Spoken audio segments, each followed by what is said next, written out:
Yo!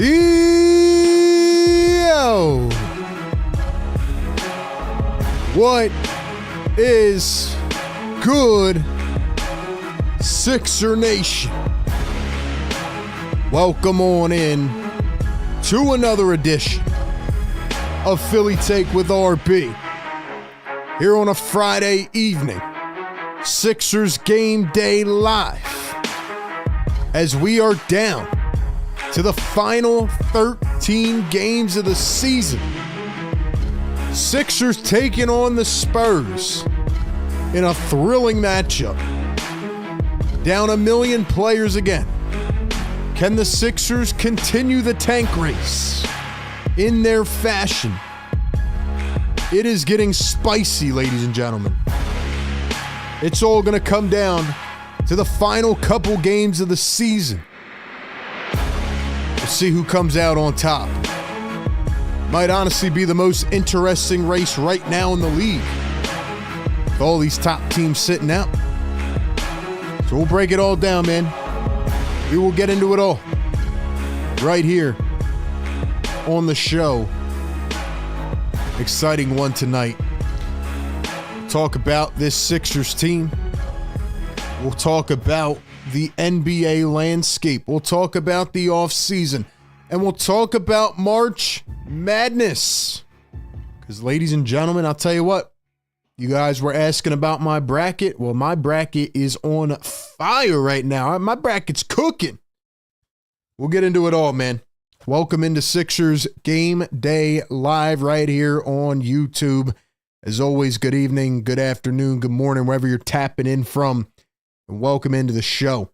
Philly Take with RB. It's a Sixers Game Day Live presented by our friends at National University. Ladies and gentlemen, we have the 23-46 Philadelphia 76ers taking on the 29-39 San Antonio Spurs. This is the #1 Sixers Game Day Live show. We give you the pregame, live game, and postgame all consolidated into one big live stream, including our stable play-by-play and reactions and our analysis as it all goes down. And of course, if you are psychotic in the head and you want to stick around with me after the game as we break it down in terms of what happens and try to make sense of where this team is at, you can also call into the show after the game on the Discord or on the phone lines. Ladies and gentlemen, do me one favor. If you're popping into the chat right now, go down below, hit that like button, all right? Hit that thumbs up button, hit that subscribe button, help us get to 43K, and hit that bell. Don't miss any of the videos or live streams. We dropped a huge video yesterday. Definitely go check that out. Told you, man, don't miss the videos. You know, I know the live streams are fun, get to interact, engage, but I drop gems in those videos, so definitely go check that out. And lastly, if you want to become a part of the Philly Take family, if you want to officially join on the train, go ahead and hit that join button. Become a channel member today. And lastly, follow us on all socials, man. Instagram and TikTok at Philly Take with RB. Follow me on Twitter at RB Philly Take. And connect everywhere. All right, man. We'll give a shout out to the members in the chat. Drop those emojis. I don't know if you guys saw, but we added a new emoji. See, that's the thing about RB, man. You guys request, I answer. You guys ask for it, I come back and do something about it. So drop the new Quentin Grimes emoji in the chat. You guys wanted a Grimes emoji. He's pretty much the only consistent guy playing at this point. And he's been cooking. And I actually talked about him in my video yesterday, so go check that out. But yeah, man, we got the Grimes emoji going. We got it all right here, locked and loaded for a Friday night primetime edition. Not on primetime TV, that's for sure. Sixers will not play on national TV the rest of the way. But Sixers and Spurs coming up. So let's get into our pregame show. Shout out to Asia Roberson in the chat. Fire Take Goat. That means she's been a member for over a year. Asia Roberson, welcome to the channel tonight. Thank you for being here. We got KG is also a Fire Take Goat. KG, welcome. Thank you for being here. We got Busy B221 dropping the emojis. Another great channel member. Busy B, thanks for always being here. Who else we got up in here? Judica, what's up? Daniel Berry, what's up? Jamie, what's up? Grant, morning from Australia. We got Australia in the house. TM says, what's up, RB? Just locked in my like. Let's go, man. Let's go. Hit that thumbs up, man. I need you guys to help us out like crazy, man. YouTube is not pushing any Sixers content. I've been talking to some of my fellow content creators. YouTube does not like the Sixers anymore because they're an absolute joke, and they're not pushing Sixers content. So I need everybody in here to hit that thumbs up button down below, man.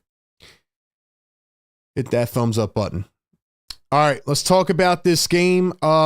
Like I said and have been saying, we don't really do a full pregame show anymore. We will get back to it next season. We've created this format for a reason. It's going to be year over year. And we'll get back to actually breaking down matchups and things like that. But as we know, Sixers are in full tank mode. They have lost, what have they lost? The last like 5 out of 6, I think. The Dallas Mavericks game they won, but Sixers are trying to lose games. Now, unfortunately, the Brooklyn Nets, which I did watch last night, were playing the Pacers, and the Nets were about to win. And in classic Nets fashion, they choke in the final minutes of the game. Shout out to my guy, TJ McConnell. Everybody for years were like, yo, you're crazy about TJ. Yo, TJ is a winner, man. TJ plays winning basketball. He was terrible for half the game, and then he went crazy in the fourth quarter and overtime, and he locked up everybody. He was, running back down the floor on inbounds passes and just going crazy, and he helped the Pacers win that game without Halliburton. And the Nets straight up choked. So, unfortunately, the Nets won. That means they are now a half game back up on the Sixers. And the Sixers will have a chance tonight to come out here and tie them again if they can lose this game. No Raptors game tonight, so I don't think, the Raptors don't play tonight. Now, in my opinion, the Sixers should lose this game. They are currently an underdog. However, I would not put it past them to at least stay competitive coming off the way they played the other night. It was miserable. The Spurs have won 3 out of their last 6 games, but they have lost to Charlotte. They lost to the Mavericks, who the Sixers beat. And they did beat the Knicks the other night. Shout out to, and I'm going to try to pronounce his name correctly. Excuse me if I don't pronounce it correctly. I remember this guy very fondly from Seton Hall. I never liked his game. I didn't like his attitude, but I got to give him credit. Sandro Mamukelashvili. That'll probably be my best guess at a pronunciation of that name. Mamu Kelashvili. Whatever his name is, I'm going to call him Mamu. Shout out to him, man. 25 years old. He had the most points ever off the bench in under 20 minutes played. He went absolutely crazy against the New York Knicks. This guy averages 5 points a game, and he dropped 34 points in 19 minutes off the bench. So maybe that was like one of his only great career performances, or maybe he comes back tonight and he just starts going crazy. But Sandro Mamukelashvili dropped 34 points in 19 minutes off the bench. And this dude was cooking. He went 7 for 7 from 3. But do I think he's going to do that again? Probably not. Probably not. However, the Spurs, as we all know, are pretty much tanking at this point as well. They are the 13th? Let's see. 13th team in the Western Conference. They started off at a decent clip. And I didn't know this until I was researching some stuff for this game, but the Spurs actually have not won back-to-back games in almost 3 months, which is insane. That's how bad they've been. And the Spurs have a chance to win back-to-back games tonight. So hopefully the Sixers can help them snap their streak of not winning 2 games in a row. Greg Popovich is out for the season. Greg Popovich, prayers up to him, dealing with a lot of health conditions. One of the greatest coaches ever, so prayers up to him. Also, Victor Wembanyama dealing with a blood clot issue, so prayers up for Victor Wembanyama. Hopefully he comes back strong next season. And last week it was ruled that De'Aaron Fox is out for the rest of the season with a pinky injury. So, their trade deadline acquisition, De'Aaron Fox, out for the rest of the season. I do think Fox and Wemby will be a good pairing going into the future. But, you know, for this season, they're pretty much done. So it is a battle of the tanks again. And I'm going to say this one more time because I really do believe it. The tanking race in the NBA has been better and more entertaining than the actual playoff race. I mean, you have teams like the Thunder and the Cavs. They're literally just like resting their players because they already know where they're going to be. Did I say Spurs or did I say Cavs and Thunder? Whoever I said. Sorry, it's been a long week, but yeah. So you have teams like that who are just resting players, and you know, we already know where the seedings are going to be at. So meanwhile, the tanking race is getting spicy. The Wizards and the Jazz are fighting for the number 1 overall pick, which we should know who is going to be at this point. I've been watching March Madness all day. Let me know if you guys have been watching March Madness. I'm going to talk a little bit more about that in a bit. But yeah, Sixers need to keep pace with the Brooklyn Nets, who apparently are really good at tanking as well. There's no way they should have lost that game yesterday, and they did. So we'll see. We'll see. Depressed Sixers fan in the chat, what's up, bro? What's up, man? By the way, Chuma Okeke is getting the start tonight for the Sixers. It'll be Jared Butler, Quentin Grimes, Justin Edwards, Chuma Okeke, and Gershon Yabusele. Chuma Okeke had 15 boards off the bench the other night. He played pretty well. So we'll see what happens. We'll see what happens. But I don't think this is like a pushover game. I think the Sixers are going to have to actively try to lose this game, if you know what I mean. Now, 2 games ago, they came out and, you know, Chuma Okeke and O'Shea Brissett and Jalen Hood-Schifino were going crazy. So I don't know what to expect. Hopefully the Sixers on the road don't make anything happen. I remember last year, sorry, I'm laughing. The Giants just signed Jameis Winston. Oh, man. Anyway, yeah, last year, late in the season, I think it was early April, but the Sixers were playing the Spurs, and Ricky Council, that was like the game that he emerged on the road, I think it was. Maybe it was at home, but Ricky Council went crazy. He had like 20 off the bench, had a crazy play at the end of the game that helped push it to OT, and they won. That was some crazy work by Ricky. So hopefully this is not a game where all of the young guys start to go off and give us a chance to win. But we'll see what happens. We'll see what happens.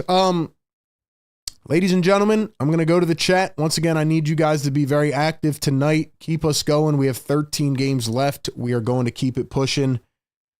And we're going to try to keep everybody engaged. So the question is, what is your final score prediction tonight? What is your final score prediction? Drop your final prediction in the chat. I want to let you guys know, as always, this one is partnered with BetUS TV. Go check them out for your daily sports content. Go check out their sites and follow them on their socials. Check out BetUS TV. Follow them on their sites. Appreciate them being partnered with the show. The Sixers, like I said, are an underdog in this game. Not a huge underdog. I think it's at 6 points right now, but nonetheless, I think the Sixers have mastered the tank. I think they have mastered the tankathon, and we're going to spin the wheel here in a second, but I'm going to say the Spurs win a tight one. It's going to be cardiac, but I think it's going to be 114 to 111. So I'm going to say 114, 111. Spurs get it done. 114, 111 Spurs in a thriller down the end. Give me your predictions in the chat. Once again, welcome into Sixers Game Day Live presented by National University. Shoe Game says Spurs 118, 116. Less depressed Sixers fan. Okay, changed his name. I like that. I like that. He says 108, 98 Spurs. Busy B says 119, 111 Spurs. Yeah, I'm going 114, 111 Spurs. TMB says 93, 98 Sixers. Jamie says Sixers 121, 111, unfortunately. Tika says, I can't even guess.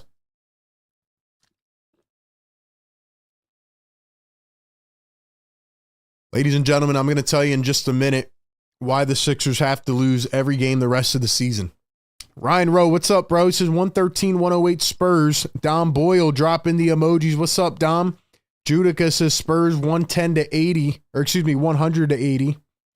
Brandon says 107-102 Spurs. Wade says 118-107 Philly. So we're split here tonight. Some people think the Spurs are going to get it done. Some people think the Sixers are going to spoil the tank. Well, ladies and gentlemen, do me a favor right now in the chat. First off, hit the like button. Only 34 likes right now. Come on, man. I need you guys to get this to 100 likes right now. The neighbors were just screaming like an hour ago, so I'm trying to piss them off even more. They're mad about something. I'm trying to put gas onto the flame. So let's piss off the neighbors, man. Hit that like button. Welcome in. Happy Friday night. We do this every game all season long. But I need you guys to drop something in the chat, and I'm going to drop the beat. I need y'all to drop spin that wheel. Drop spin that wheel in the chat. Let's go. Let's go.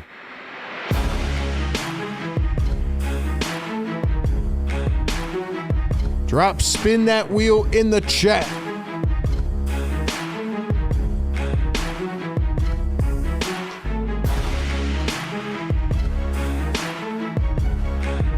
It's time to spin that wheel, baby. Let's go.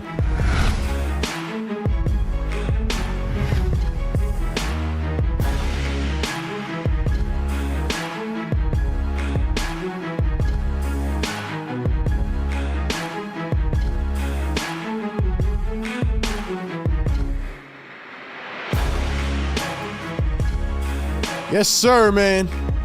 Yes, sir. Dom says 118-113 Spurs. Ryan says, I'm here, bro, making my son and I meatball subs. Got both college games on you on the CP. Let's go, Ryan. Let's go, man. Welcome in. Now, ladies and gentlemen, if you've been here in the prior games, you know that every time we lose on Spin the Wheel, we end up losing the game. So, honestly, I kind of want to lose. But I also kind of want to get a W. We're 4-9 on Spin the Wheel. Let's see what happens. Spin that wheel, baby. Get us to 100 likes. Let's go. Spin the wheel, baby. And the Sixers get in the top 6. Funny enough, look at this spin. You got San Antonio, who the Sixers are playing tonight, jumping them for number 2. This kind of concerns me, though, man. Every time we've won Spin the Wheel, the Sixers win the game. So I'm a little concerned, but I'll take it. Yo, if the Sixers get the 3rd pick, they're coming out of this draft with a very good player. If the Sixers get the 3rd overall pick, they are coming out of this draft with a very good player. Once the season ends, we're going to start doing our draft coverage. Hopefully the Sixers will get a pick so I don't do it for waste. But we'll also be doing other playoff coverage as well. But let me tell you something, man. We kind of know who the top 3 is as of right now. But if you've been watching March Madness like I have, yeah, there's a couple really good players, man, that might fall out of the top 4. One of them is a guy I watched today. First game of the day, Baylor versus Mississippi State. Anybody watch that game today? We've mentioned his name a few times, but VJ Edgecombe, yo, he could play. He feels like a guy that would fit the Sixers system. He just plays winning basketball. He almost had the play of the day. He almost threw down a one-handed tomahawk, but he just missed it. But Baylor won. VJ Edgecombe is a hooper. There's a lot of other players. But ladies and gentlemen, yeah, Busy Bee dropping the dubs. Drop the W's in the chat. We won Spin the Wheel. I hope this does not mean the Sixers win tonight. It's time to break the curse. And speaking of breaking the curse, ladies and gentlemen, I need y'all to go follow our Instagram page at Philly Take with RB, because I put up this post a little bit earlier, and it is about breaking the curse. And ladies and gentlemen, I have come to a conclusion. Bear with me here, okay? I have come to a conclusion. Go follow us on Instagram at Philly Take with RB. I have come to a conclusion that Cooper Flagg will break the Sixers curse. Now, do I think there's a good possibility of the Sixers getting him? No. Right now, they have a 9% chance of getting the top pick. Whoever gets the top pick is getting Cooper Flagg. I was watching this guy earlier. Oh my gosh. I mean, obviously, I've been watching him for the whole season for the most part, but his IQ is off the charts, man. He had 14, 7, and 4 in his debut today. If there's one guy that can change the misfortunes of this freaking team, it is Cooper Flagg. It is Cooper Flagg. Ladies and gentlemen, I need y'all to capture the flag in the chat. Now, obviously, I would like even one of the other top players, right? Ace Bailey or Dylan Harper or VJ Edgecombe. But if the Sixers could ever land Cooper Flagg, like if the basketball gods could just be nice to us for once, and Cooper Flagg fell into the Sixers' lap, could you imagine? Like, there's nobody even close to him in this draft anymore. I'm sorry. He has all the tools, the physical traits. He's smart as heck. Duke, they whopped whoever they were playing. I forget who they were playing, but yo, this guy, and keep in mind, he was just in a wheelchair. He was just in a wheelchair. This guy is an absolute menace. Could you imagine Maxey, McCain, Grimes, and Cooper Flagg? Oh my gosh.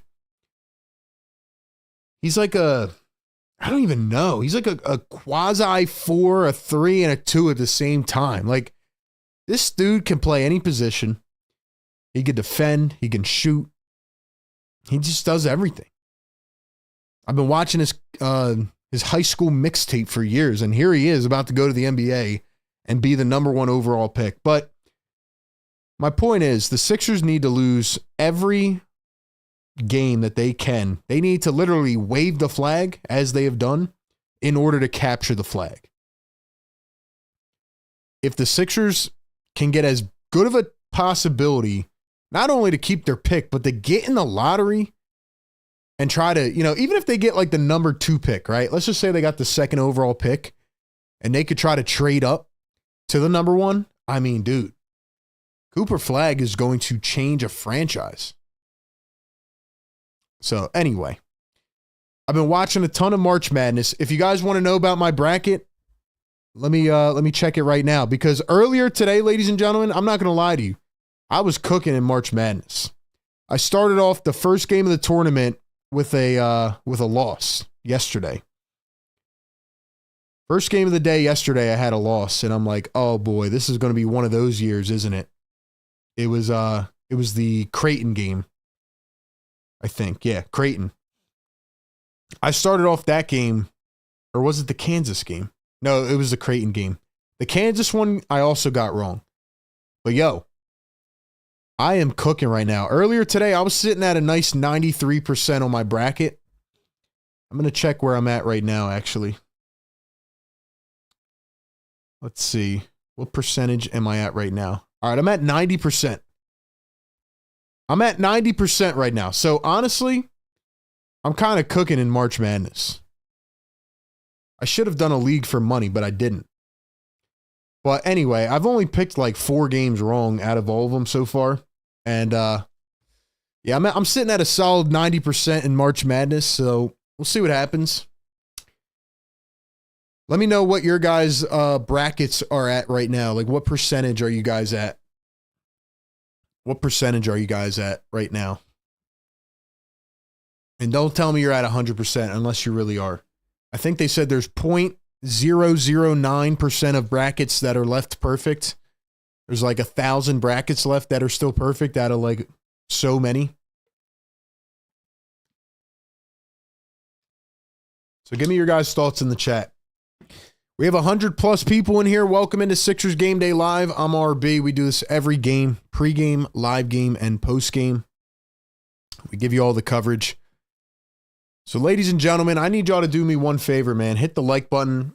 I know we got a lot of shadow watchers in here, but look, get active in the comments. We're going to try to make this as entertaining as possible, as we always do. If anything happens in the chat, like technicality wise, let me know. I've had some issues over the last day or two, but just keep me posted in the chat. Mods, keep the chat going. Drop the links. Members, drop the emojis. I want to see you guys get active, man. I want to see you guys get active in here and, you know, just do your thing.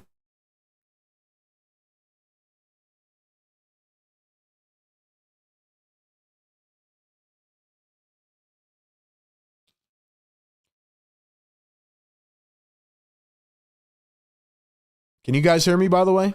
Drop a 1 in the chat if you guys can hear me. Like I said, my technology's just been acting up a little bit, so I just want to make sure you guys can hear me and everything is good. I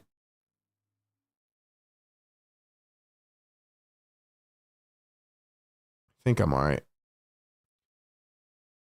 It's been a week, man. It's been a week, but it's Friday night.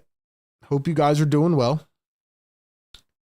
The Sixers are currently playing their 46th lineup combination of the season.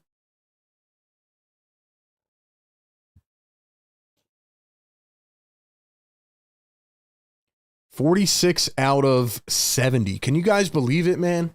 We are at game number 70. 70, man. Oh, yeah, guys, also go check out the merch store. We added a couple more things today, so go check out the merch right now, phillytakewithrb.com. Go check it out if you want to support me as a creator and rep the brand. Help us spread awareness of this platform. If you guys appreciate this content, feel free to become a channel member as well. We got all the links out there. All right, man. All right. Friday night, third game of a 4-game week. We'll take on the Hawks on Sunday. Let's keep it going, man.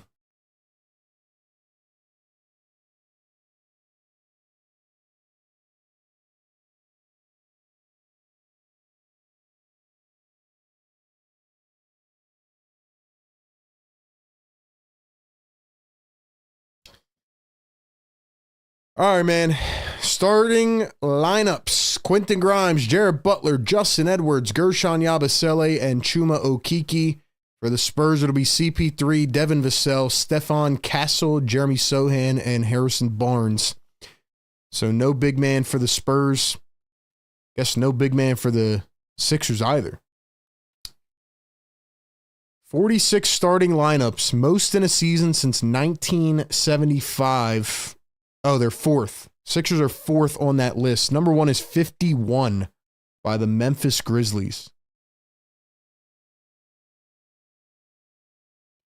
Guys, if we start lagging, please let me know in the chat. That way we can fix whatever is going on. Like I said, we've had some issues this week. Spurs playing on their alternate court, wearing the alternate jerseys, and they're going to have the first bucket of the game. We'll get the other scoreboard up here in just a moment. Here's a 3-ball. Yabu missed it. Spurs pick it up. All right, let's get this stats going. At the minimum, hit the like button, man. Help us grow. Help us continue to grind and make this a possibility for you guys as well. Okeke, Yabu down the lane and slam a jam a Yabu. Whoa. Whoa. CP3 going to kick it back. Castle for 3. That's off the mark. I was talking about Stefan Castle before the draft last year. Him and Donovan Clingan, I thought were going to be 2 really good pros. Both having pretty good rookie seasons. Castle's playing better. Sixers lost it into the back court. Now they track it down, pick it up, 6 on the shot clock. Here's Chuma Okeke. Tried to find Yabu. It's out of bounds. All right, let's go. Get this scoreboard up. Let's go, guys. I need y'all to hit the like button, man, for me to go back and read the chat. I need y'all to help me out here because, like I said, YouTube's not pushing this content around anymore. Edwards puts it back up and in. Nice follow through by Justin Edwards there.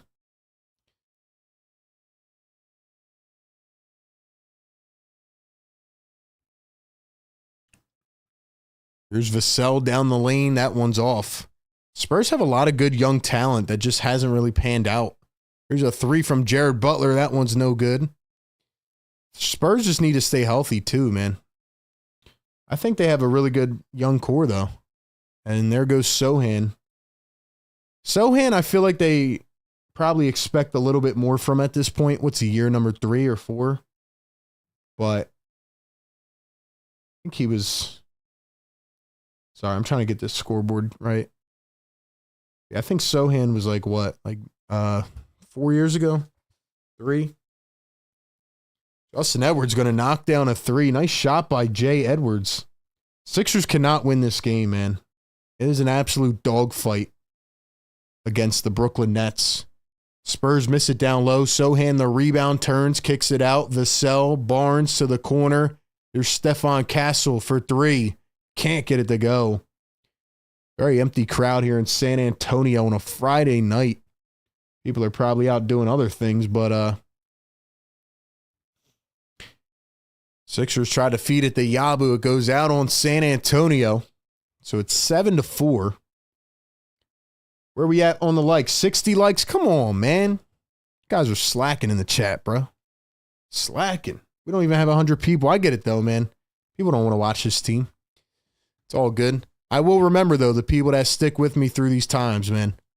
Another miss here by the Sixers. Spurs pick it up. Sohan goes barreling into Jared Butler. It's going to be a foul on Jared Butler. Oh, yeah, that's who I wanted to look up. That's who I wanted to look up. Mods, definitely let people know to, hit the thumbs up upon entry. Much appreciated. Hold on, man. Put this in the chat.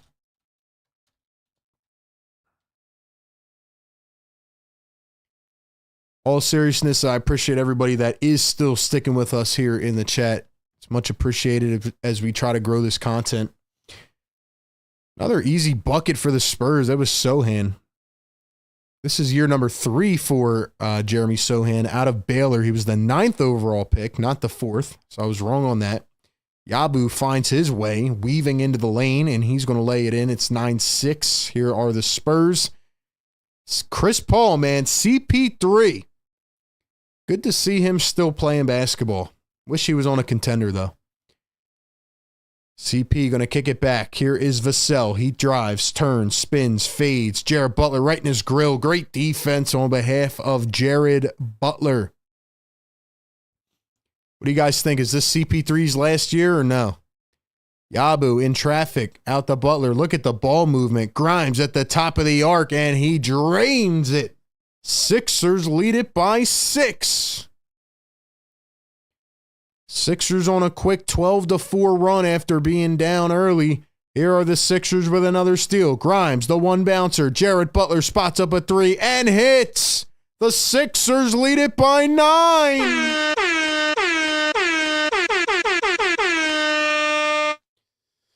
Oh, dear Lord. They're going to do it to us. What did I tell you guys, man?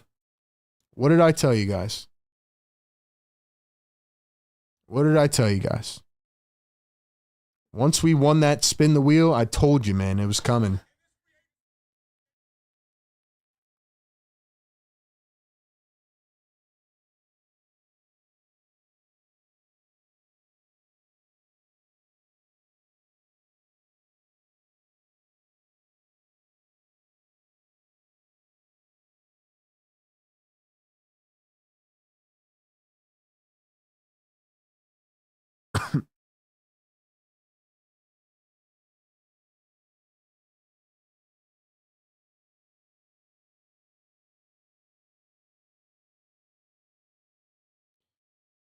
No Wemby, no De'Aaron Fox, but Sixers are cooking, man.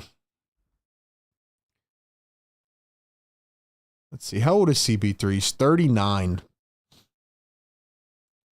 I feel like CP3 is going to play one more year. I don't feel like he can go out like this.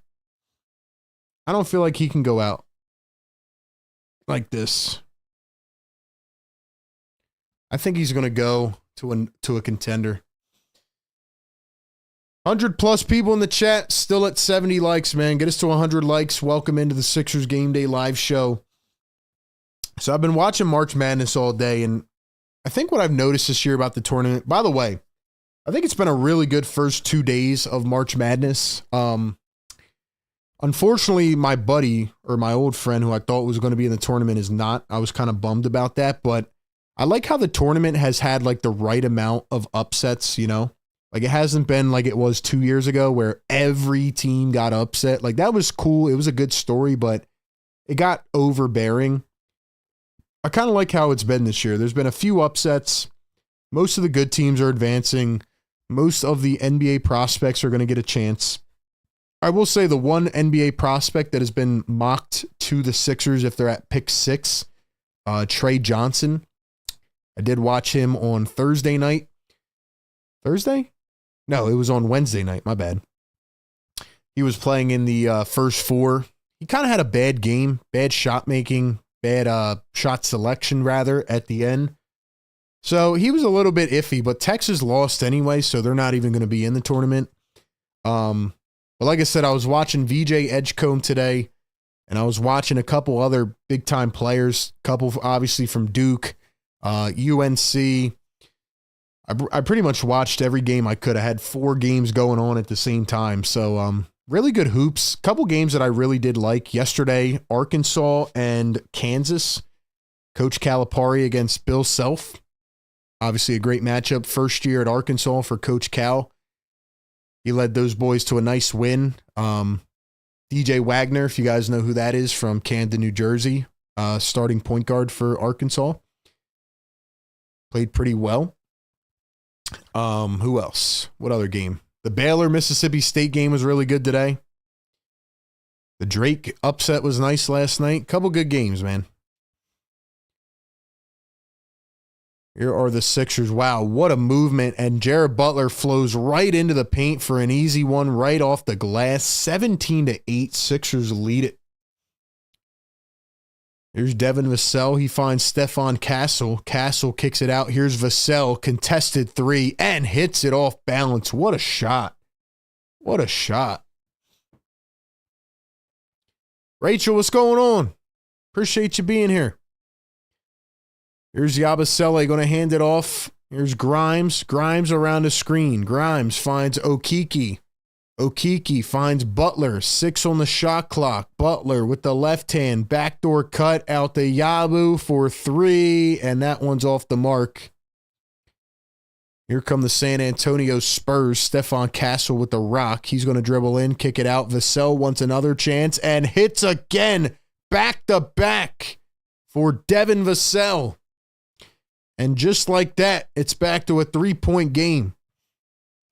Edwards going to find Grimes. Here's Grimes up top with the left hand. Steps back for 3. Can't get it to go. Now this is more like it, boys. This is more like it, boys. 3 ball from the Spurs, and they cash it in. 17 apiece.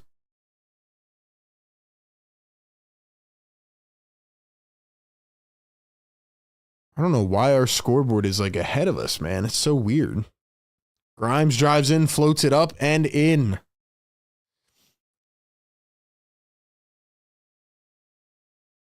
Vassell with a nice pick and roll down the other end. Cuts right to the rim. Nobody there. It's knotted at 19.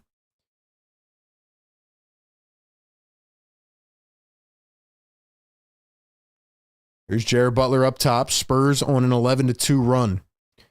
There's Jared Butler going to drive in, float it up. That one off the back iron. Spurs pick it up. 19 apiece. Here's Chris Paul. Paul going to cross over, drive, kick to Stephon Castle. Castle goes all the way up and missed it right off the rim. Here come the Sixers down the other end. Edwards drives in, goes up, and fouled. Do apologize for the scoreboard being ahead a little bit. Not much I can do about it. It's tough because every scoreboard runs on its own system, and it's never know if it's going to be ahead or behind. So 135 people in the chat. Do me a favor, hit the like button. Hit the like button. Get us to 100 likes, man. We should have 100 by now.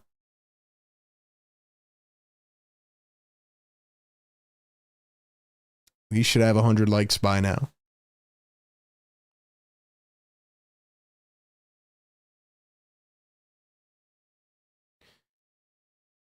Let's go, man. Get us up to a hundo.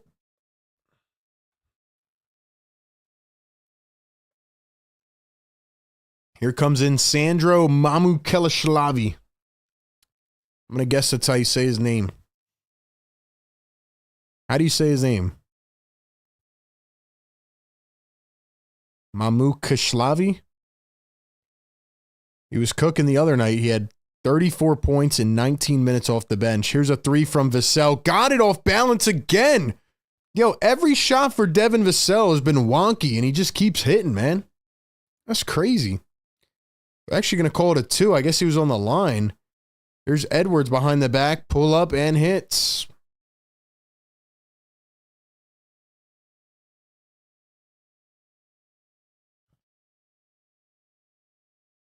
Here's the drive, plucked away by the Sixers. Ricky Council in for the first time.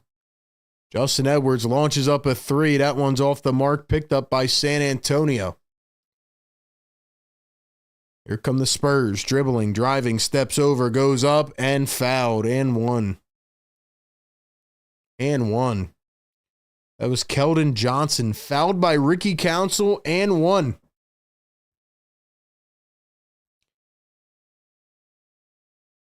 This offseason, I'm going to try to figure out how to do a manual scoreboard. That way we don't have to worry about the timing difference because it's always different. It's very annoying. All right, guys, we need 20 more likes. Get us to 100 likes. Thank you all for being here. Philly take with RB. We have Sixers trivia coming up soon. And boy, do we have a dogfight in Sixers trivia. 13 games to go. And we have a lot of people in the race to try to win the Sixers trivia this season and get a prize. Spurs lead it by 3. Here's Quentin Grimes at the top. He's guarded by, is that Julian Champagnie? Turnaround fader. Council got it. Shout out to Julian Champagnie, former Sixer who I also liked. Like I said, Spurs down a lot of players. Here's Mamukelashvili. Misses the 3. Grimes try to get the board. It's out of bounds. Going the other way.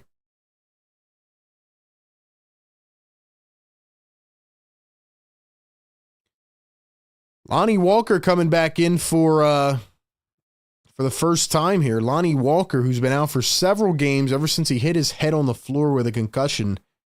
Or I think he had symptoms at least, but yeah, Blake Wesley in for the first time for the Spurs. Julian Champagnie in for the Sixers. Jalen Hood-Schifino, O'Shea Brissett, and Lonnie Walker coming to the game. Lonnie fumbled the bag as he enters for the first time, and it's going the other way, turned over. Guys, can we get 15 more likes by the end of the first quarter? Come on, man. We got to hit 100 by the end of the first. We're almost there. Here's Devin Vassell up top. He's guarded by Brissett, switched on to Grimes, kicks it over to Johnson. Johnson going to hop step, kick it out. Here's a 3-ball. Champagnie, that's short. Tapped into the hands of Ricky Council, and here come the Sixers. Ricky dribbling, driving out the Grimes. Grimes on the wing, and he stepped out of bounds. All right, ladies and gentlemen, do me a favor in the chat. If you guys have been here rocking with us all year, man, drop OG in the chat. If you're new, if it's your first time watching with us, drop new. And if you are a casual viewer from time to time, drop casual. That way we could shout out our people in the chat. Genuinely appreciate everybody who is tapped in with us for Sixers Game Day Live. Even though the Sixers have been brutal this season, and I can't wait for the season to be over. It's been a success this year, implementing this new formula of pregame, live game, and postgame. The numbers show it. The Sixers don't dictate our success, and we're going to keep rocking and rolling. Just an idea of what you can expect when the season comes to an end. No Sixers playoffs this year, but we will we'll start doing draft coverage. We'll live stream some of the other playoff games. We'll do NBA videos, and then we'll have our free agency and draft stuff at the end of June. So a lot of good things to come. We might end up going back to Summer League, so we'll have more content there. And we'll move forward. And we'll talk about what the Sixers need to do to freaking turn this thing around, man. 142 people in the chat. We're at 86 likes. Come on, man. Like the show. Let's go. We need everybody. My neighbors were screaming like an hour ago. I want to piss them off. I want to piss them off, man. Don't be a shadow watcher in the chat. Sixers fans is what record will we have if we keep letting our young guys play during that 5-0 run? I don't know, man. A lot better than we do now, that's for sure. Would it have worked out? Who knows? Who knows? But it definitely would be better than what it is right now. That is for sure. This whole Sixers season has been like, it's been I don't even know how to describe it. It's been like a nightmare, you know? You ever wake up from a nightmare just sweating and you're just like, what the heck just happened? And you can't even remember all of it. And you're like, damn, I'm kind of just, you know, I feel like I'm going to go back into that tomorrow night. That's how I feel about the Sixers, man. Now, the good part is that from the beginning of the season, I was emotionally invested. And then I would come up on the post game every night and I would start ranting my life away, you know? I'd start screaming as loud as I could. But now I'm just like, hey, the tank is on. And I'm hoping that they get a top 6 pick. Because if they don't get a top 6 pick, let me tell you something, ladies and gentlemen, they are screwed. And, you know, I post a lot of things on Instagram and TikTok. And I have all these people that come in my comments. And they're like, bruh, who cares? Who cares? I hate the Sixers. I can't watch them anymore. I'm mentally drained. I'm done with them. So that's what I've been dealing with every day. I deal with that every day. And it's not easy to, you know, keep talking about this team when we know what their goal is. And, you know, I mean, obviously they're tanking, right? Like it's actually been quite interesting. You know, it's not like the tankathon is like a 10-game spread. Like every team, the Nets, the Sixers, the Raptors are all up on each other. But I mean, obviously from what our original expectation was, it's a disappointment. Vassell going to step back, baseline, missed it. Mamu can't get the rebound. Sixers pick it up, and here comes Ricky Council. Council spins. Council trying to make magic like he did against the Spurs last April. Here are the 76ers. Jalen Hood-Schifino. Hood-Schifino going to find Quentin Grimes. Dribbles, drives, spins, back to Brissett. Brissett up top to Hood-Schifino. 4, 3. Hood-Schifino going one-on-one, kicks to the corner, tapped out by Keldon Johnson. It's going to stay with the Sixers. 1 on the shot clock. Yo, we need 8 more likes. Who's it going to be? Who's it going to be? Like I said, man, a lot of creators have given up on this team. A lot of media have given up on this team, but I'm here every single game. So I'm going to keep it locked and loaded, as tough as it gets. Lonnie, a 3. It's blocked. Shot clock violation. Like I said, I'm learning new things too, man. I've never had to cover the team like this, which sucks, but, you know, we'll push through. We'll get through. We'll get through it, man.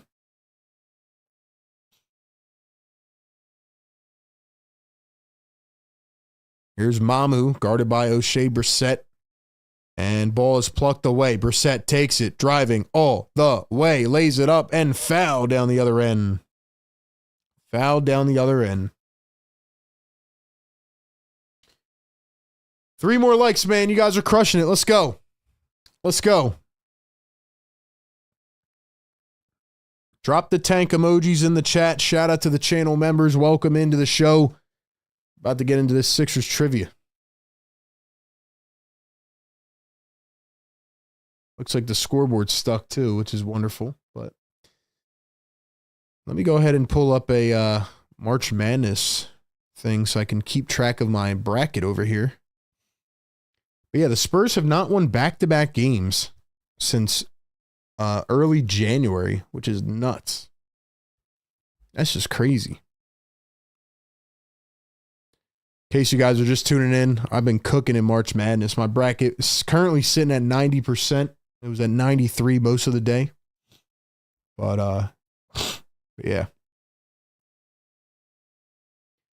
Thank you to all the channel members who continue to support us. Really appreciate it. Hit the subscribe button, watch all our videos. Like I said, I need y'all to help me out because the Sixers content is not being pushed on YouTube. For example, all of my videos have a high click-through rate, which means people are watching them when they see them, but YouTube is not pushing them out enough. So I need y'all to hit the thumbs up button. We're at 99. We need one more. We need one more.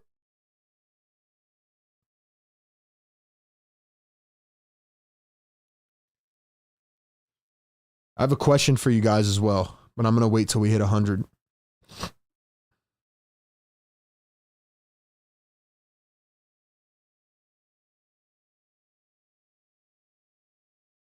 All right, we got it, man. We finally got it. Let's go. 100 likes. Drop the yes, sirs in the chat. I want to see everybody. Drop the yes, sirs.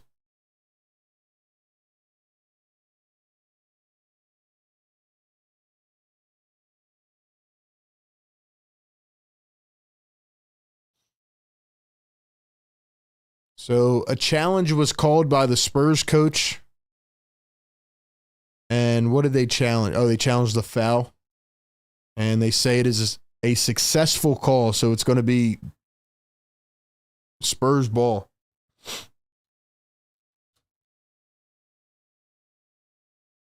Who's the Spurs? What's the Spurs coach's name? I forget his name. Mitch Johnson. That's his name. Mitch Johnson.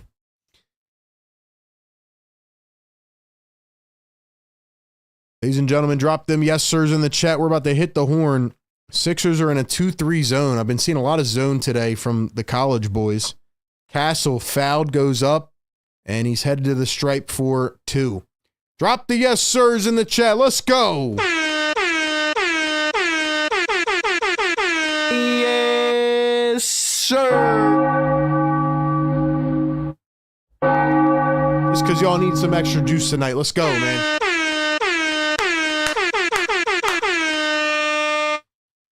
Sixers Game Day Live presented by National University. Welcome into the show. We got 160 people here on a Friday evening. Thank you for being a part of the stream.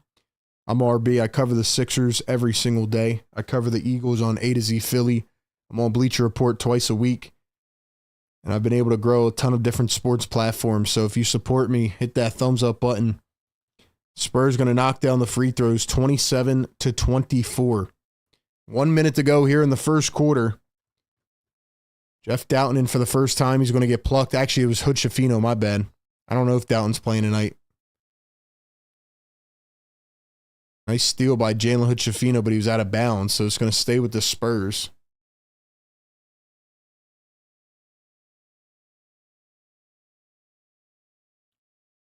.45 seconds to go here in quarter number 1. And it's batted and stolen away. Sixers have it. Council all the way down the floor with the tomahawk. Ricky. Let's go, man. Here's Stefan Castle. 25 seconds on the clock. Kicks it back up top. There's Wesley all the way, and he is fouled. So we have another foul coming up.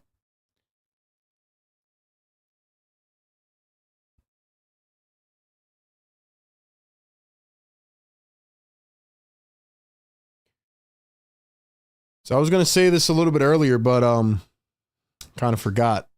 But yeah, man, the tanking race has actually been more interesting than the playoff race.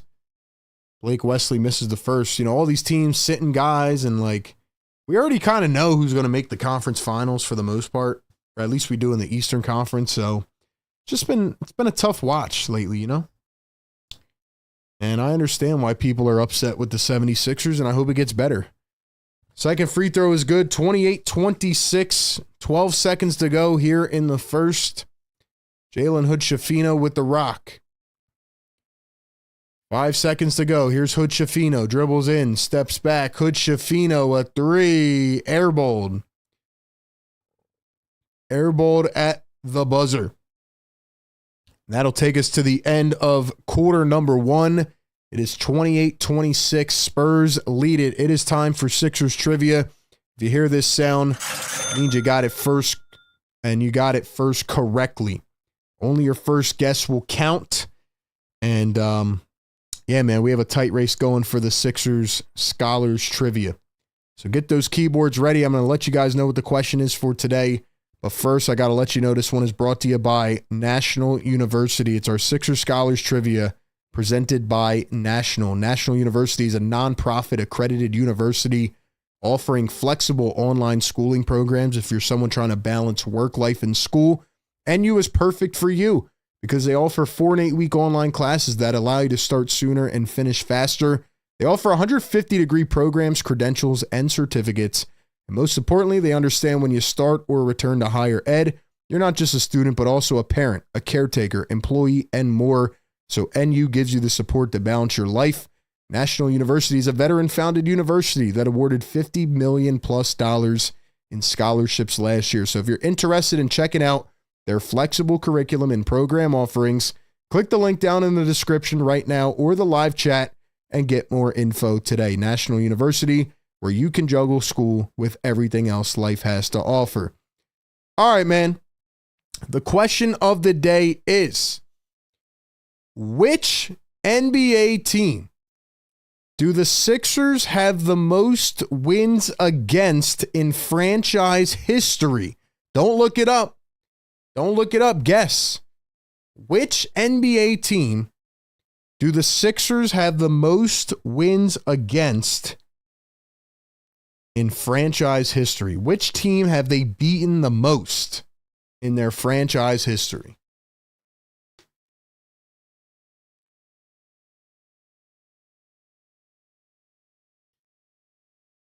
While I let you guys answer that, I'm going to tell you the rundown of the leaderboard right now. Whoever gets the most right by the end of the season gets a prize. We have Philly Sports Dylan leading the way with 6, Ego with 5, Lou World with 5, even though those two have not been on the stream in a while, Busy B with 4, and Dom Boyle with 4 after his last win. So which NBA team have the Sixers beaten the most in franchise history? Keep in mind, you know, the origination of certain franchises and how long they've been around and how long the Sixers have been around.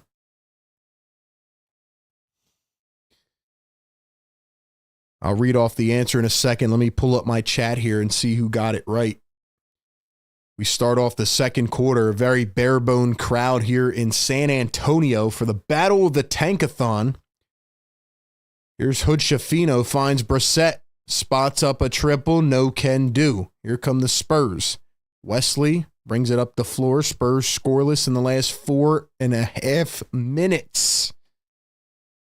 Here's a pump fake, now a 3 from Champagny. Can't get the trifecta to fall. Let's pull up the chat. Let's see who got it right. See who got it right first, though. Here's Hood Shafino going to pop up a 3. That one is short, and the Spurs come away with it. Stephen Castle crossing over, driving, floats it up. It's short. Rebounded by the Sixers. Here comes Okiki. And Brissett has a clean lane. He throws it down with force with the one hand. Other bucket by the Spurs down the other end. All right, let's see who got this. All right, we do have a correct answer in the chat, which we will announce here in 1 second. Can anybody guess how many wins they have against this franchise? This is not another question. I'm just seeing if anybody knows how many times they've beaten another team in franchise history. Like, what's the most they've beaten a team? Here's a 3-ball. Wesley off the rebound and gets it to fall. The Spurs are heating up, and it's music to my ears. Ricky Council going to step back a triple. That one rims out, picked up by Mamu. I'm not going to try to keep pronouncing his name, so I'll say Mamu. Here's Keldon Johnson with a quick pull-up, and he hits it. Spurs suddenly up by 8 points. It's 36-28. Come on, Nurse, call timeout so I can give the answer here. Lonnie Walker going to drive downhill, kicks it back. Brissett all the way, and he hits. All right, man, the correct answer in the chat is the team that the Sixers have beat the most in franchise history is the New York Knicks. And the first person to get it correct was Jamie Slack. Jamie, congratulations. Drop some love for Jamie in the chat. Don Boyle, you were second, my man. You were close. You were close. And the Sixers have beaten the New York Knicks for a total of 265 times in their franchise history. Like I said, keep in mind how long these franchises have been around. Sixers have been whooping that behind for a long time. Shout out to Jamie Slack. Thank you all for playing Sixers trivia.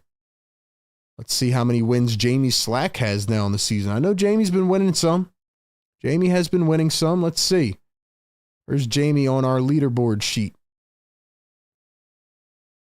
Let's see. Where's Jamie Slack? Another 3. Yo, the Spurs can't miss now.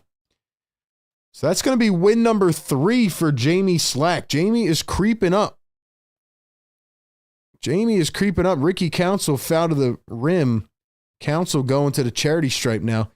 Yo, we have a tight race for trivia. Like I said, we have Philly Sports Dylan with 6, Ego and Lou World with 5, Busy Bee with 4, Don Boyle with 4, and Jamie with 3.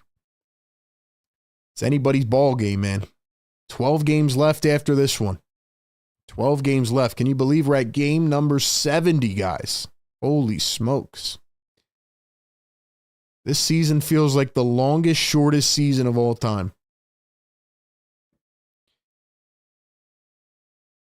LOL, that's good. We own the Knicks. Yeah, we do. Yeah, we do. Question is, how many times have the Knicks beaten the Sixers?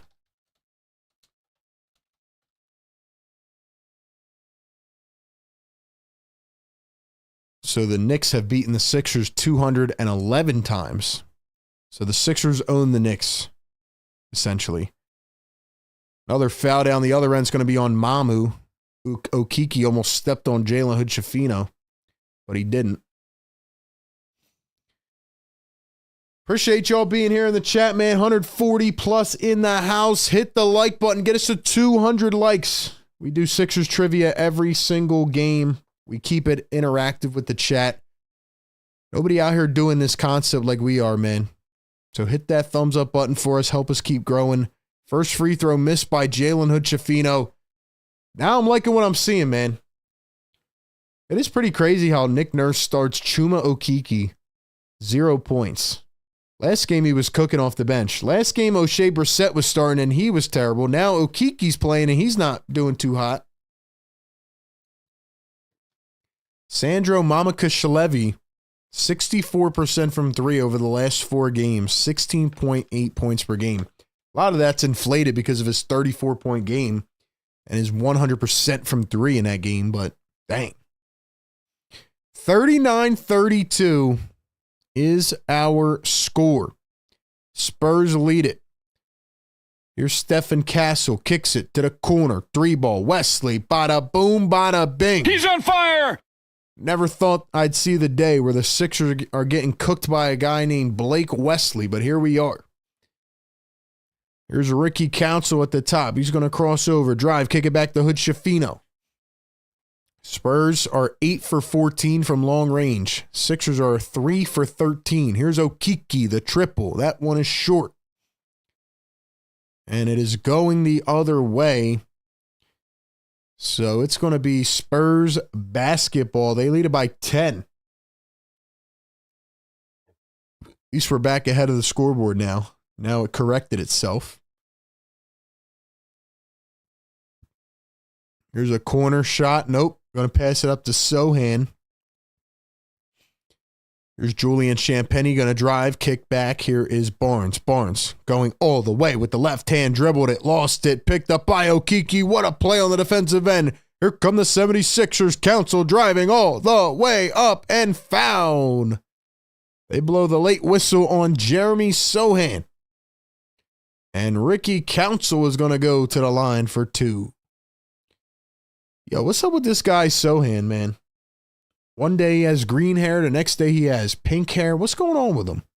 What's going on with Jeremy Sohan? He's an interesting guy. All right, Sixer Nation, if you guys are in the chat right now, do me a favor, drop some blue and red. I want to see who the real Sixer Nation is. I want to see where the diehards are, man. Drop some blue and red in the chat. Shout out to Sixer Nation, man. AG dropping the tank emojis. Don Boyle dropping the tank emojis. Once again, guys, if you want to become a member, get all the exclusive perks, loyalty badges, emojis, and more. Get your comments read first all the time. Here are the Spurs after the free throws. Here's Blake Wesley. Some random guy cooking us again. Blake Wesley, one bouncer. Here's Harrison Barnes. Barnes going to step back for three. It's off the mark. Looked like Grimes hit it away. And they're going to keep it with the Spurs. They say it goes off Quentin Grimes. Busy B says identity crisis. He thinks he's Dennis Rodman. He might. He might. I don't know much about Jeremy Sohan, but I know he switches his hair color a lot. Here is Jeremy Sohan. He's going to drive, kick it back. Vassell from deep. And wow, what a shot, man. Devin Vassell is another young guy who's still, I mean, feels like he's been around, but he's also very young. How old is Devin Vassell? I'm going to guess and say 24. Vassell averaging 16 points a game this year, right below De'Aaron Fox and Wemby. Three ball from Yabusele. There's too much on it. Yo, what happened to Yabu, man? Devin Vassell is 24. Look at that. RB got it right. Wesley lost it out of bounds. Yo, how's that out on Quentin Grimes? Bro, Wesley literally dropped it. Are you kidding me? Bro, that's out on the Spurs. Get out of here. That's an easy challenge. Yeah, you guys see that fit that Kelly's got on right now? That's an interesting choice. But yeah, Devin Vassell, first round pick back in 2020, a lottery pick. What was he, 19 at the time? He's 24 years old. He has a bright future, man. Devin Vassell shoots mid-30s from 3, 16 points a game. Having a little bit of a down year, but he's a good player. He's a good player. Spurs also have, let's see, how many other guys in double digits? 1, 2, 3, 4. Stephon Castle, who might win Rookie of the Year, even though it should be Jared McCain. Keon Johnson, Harrison Barnes, and Jeremy Sohan. Even Julian Champagnie is averaging 9.5 points per game.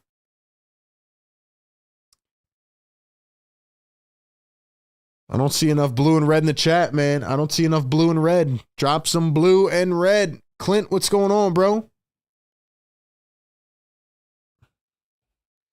Quentin Grimes not really that aggressive tonight. A little surprised.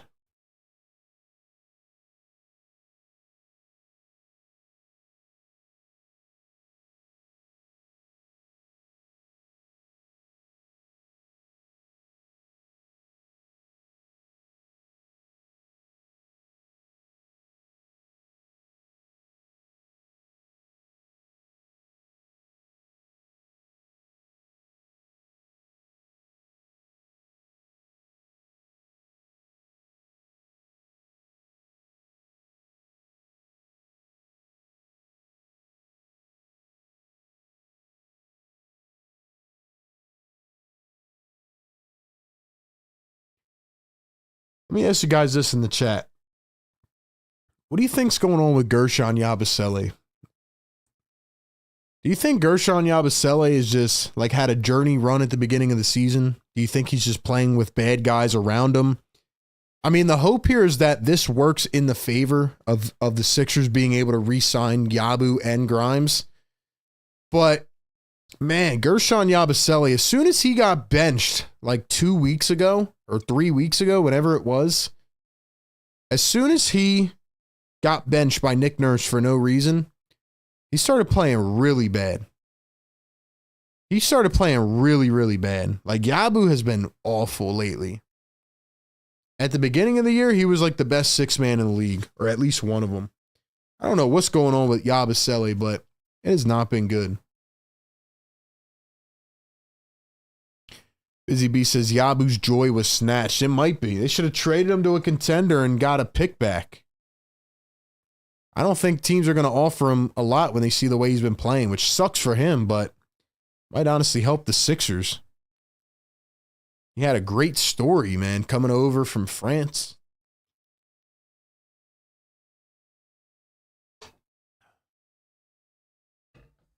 Still only have 120 likes. Get us to 200, man. Hit the thumbs up.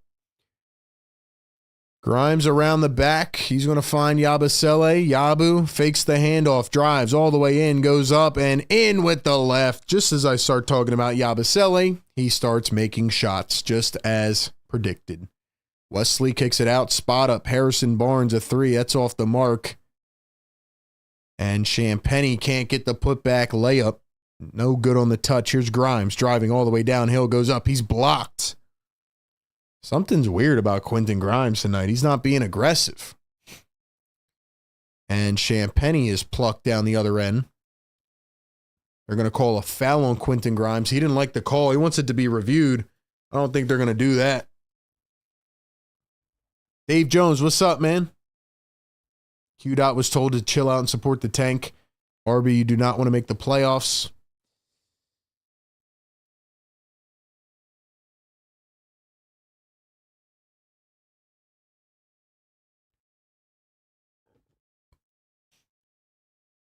Here's the alley-oop, and it's run to perfection. Devin Vassell to Jeremy Sohan, high flying.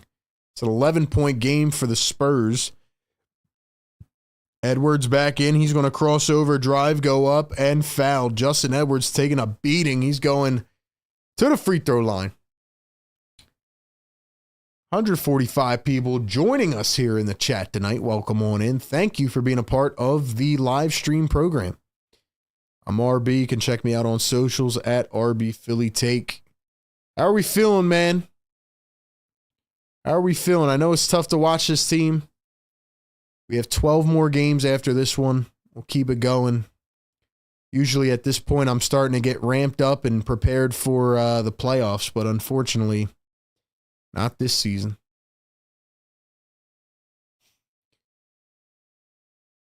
Free throw is good. 47-38. Here's CP3 guarded by Jared Butler.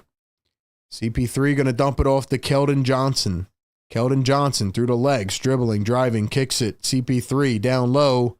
Sohan under the basket against Yabusele. Goes up, missed it, gets his own board. One bounce goes up, and he puts it right back in.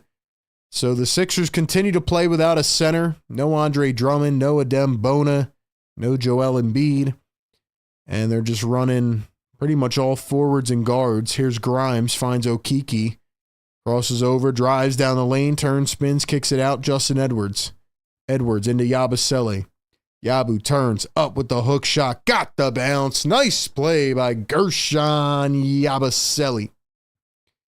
It's pretty crazy when you think about who the Sixers really have on the floor right now, man. Grimes off the steal, 3-on-1. Yabu the tomahawk, 7-point gap.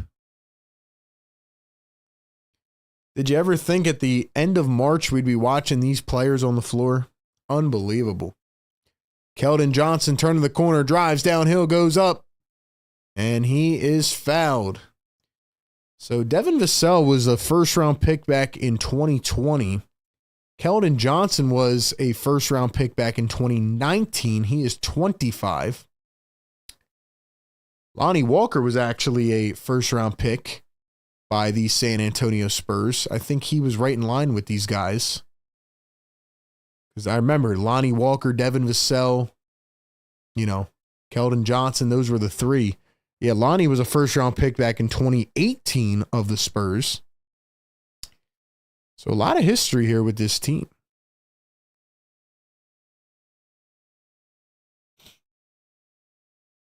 Nelson in the chat. What's up, Nelson? Clint dropping the tank emoji. Sohan heard RB. They all do, man. Every time I talk about a player, they hear me, and then they just start playing well. Grimes going to step back for a three. That's off the mark. A little bit short. Spurs have a lead. 9-point gap. 3:57 to go here in the first half. Keldon Johnson drives, barrels into the paint, and lays it up and in off the backboard.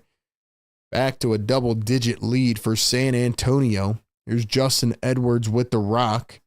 He's going to find Quentin Grimes, threads the needle, and Yabu can't come up with it. Okiki trying to steal it back. They can't. Spurs playing hot potato. CP3 up to Devin Vassell. Drives into the paint, turns, spins, kicks it back, and Barnes wasn't ready. 3:28 to go here in the first half.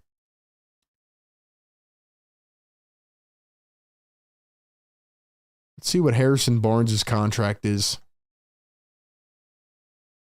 I know he got an extension. I don't know how he's still getting paid, though. He has a really good good agent, man.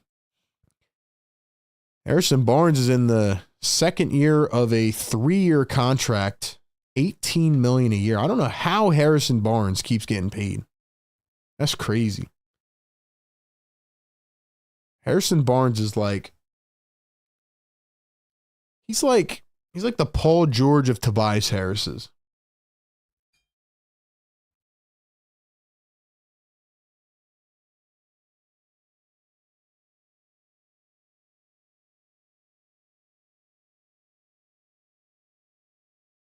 Looks like the Wizards lost. So, Wizards trying to get Cooper Flag.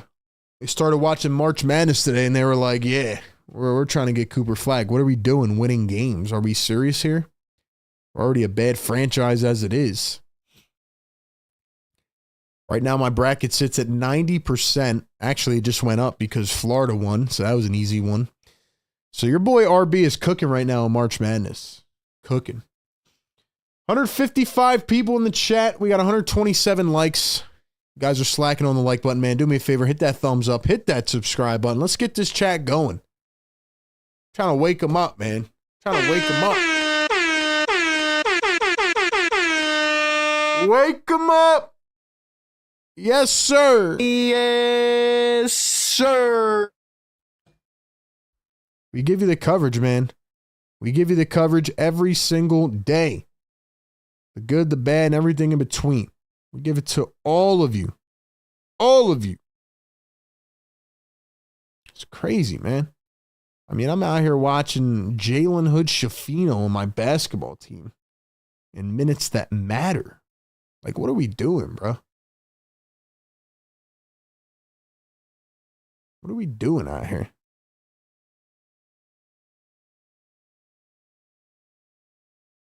This is real life, man. This is real life.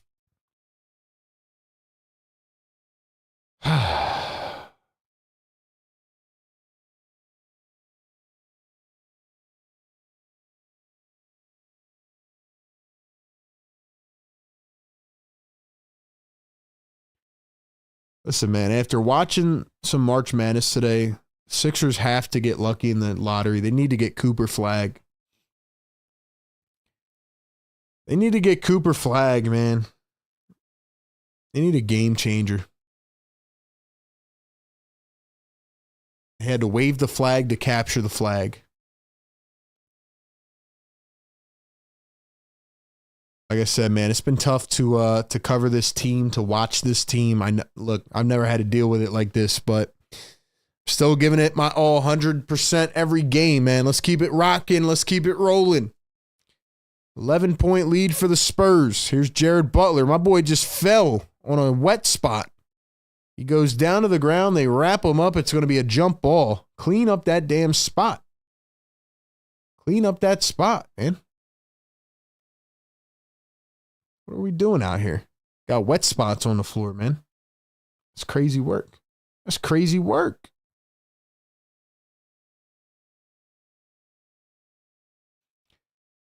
Rollins says, I want playoff RB streams. Man, drop a yes, sir, in the chat if you've ever been here for a playoff RB stream. There's nothing like them, man. They are a different breed.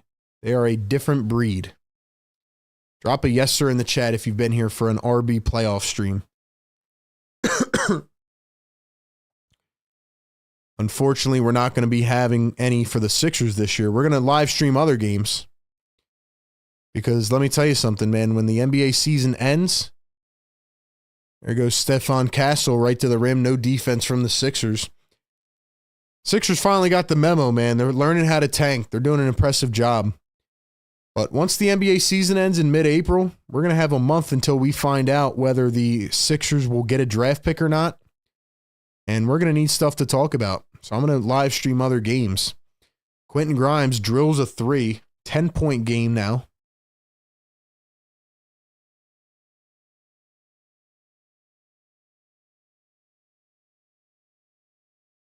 Sohan lays it up and in. Easy cut. When's the lottery? It's in mid-May or like second week of May. So we have like a month in between the end of the season as Grimes goes right back in again. Grimes with a quick 5 points. Who's going to tap into the playoff streams, though? Who's going to be here with me as we watch other teams? Is it paper bag time, RB? It might be. Might be. Devin Vassell just tried to posterize Yabusele. It's going to be a charge, though.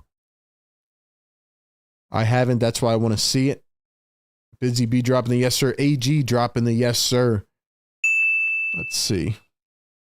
I wish I used to watch DJ Eastwood. Dang, you guys haven't been here for the playoffs, man. That's crazy. We've been doing this for 5 years. RB, I was away in prison for 6 months. I just came back to this.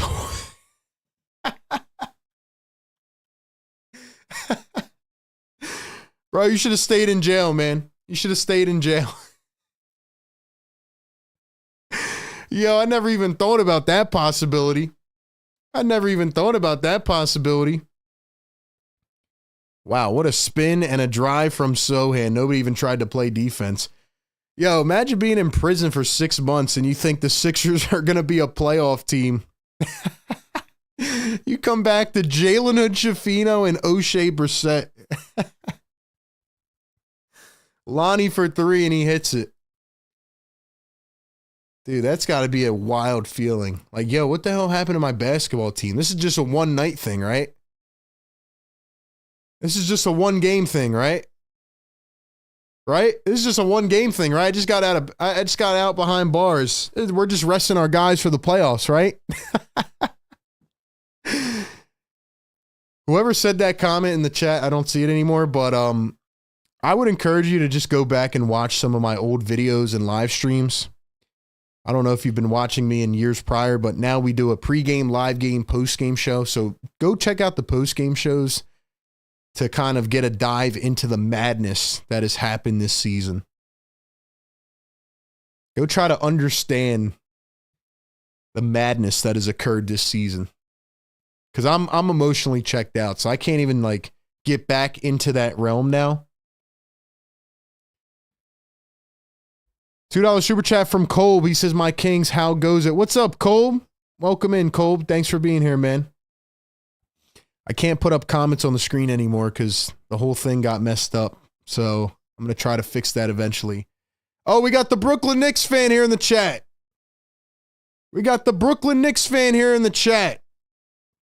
This guy stinks! L's in the chat for that guy. Grimes, another cut and a slam. Quentin Grimes again. He's on fire. Woo! We got a Brooklyn Knicks fan. First off, the worst name I've ever heard on YouTube. Was that CP3? Oh my gosh, CP3 with a heat check from deep. By the way, the trivia question. Sixers have owned the Knicks in their franchise history. The Knicks are terrible. They might be a first-round exit in the playoffs. I'm not even kidding. Have you watched the Knicks recently? Oh my gosh, I want to throw up when I watch the Knicks. Usually I'm happy seeing their downfall, but the Knicks are just so unwatchable. They're just like they're a terrible product. They might get bounced in the first round by whoever they play. And I'm going to soak in all of it. And they can't make any moves. They're near the second apron. They traded all their draft picks for Mikal Bridges and Karl Anthony Towns. They have no future, and they're going to be rebuilding in 3 years. So I can't wait to watch that happen in the playoffs. They're getting first round exited. It's going to be a lot of fun.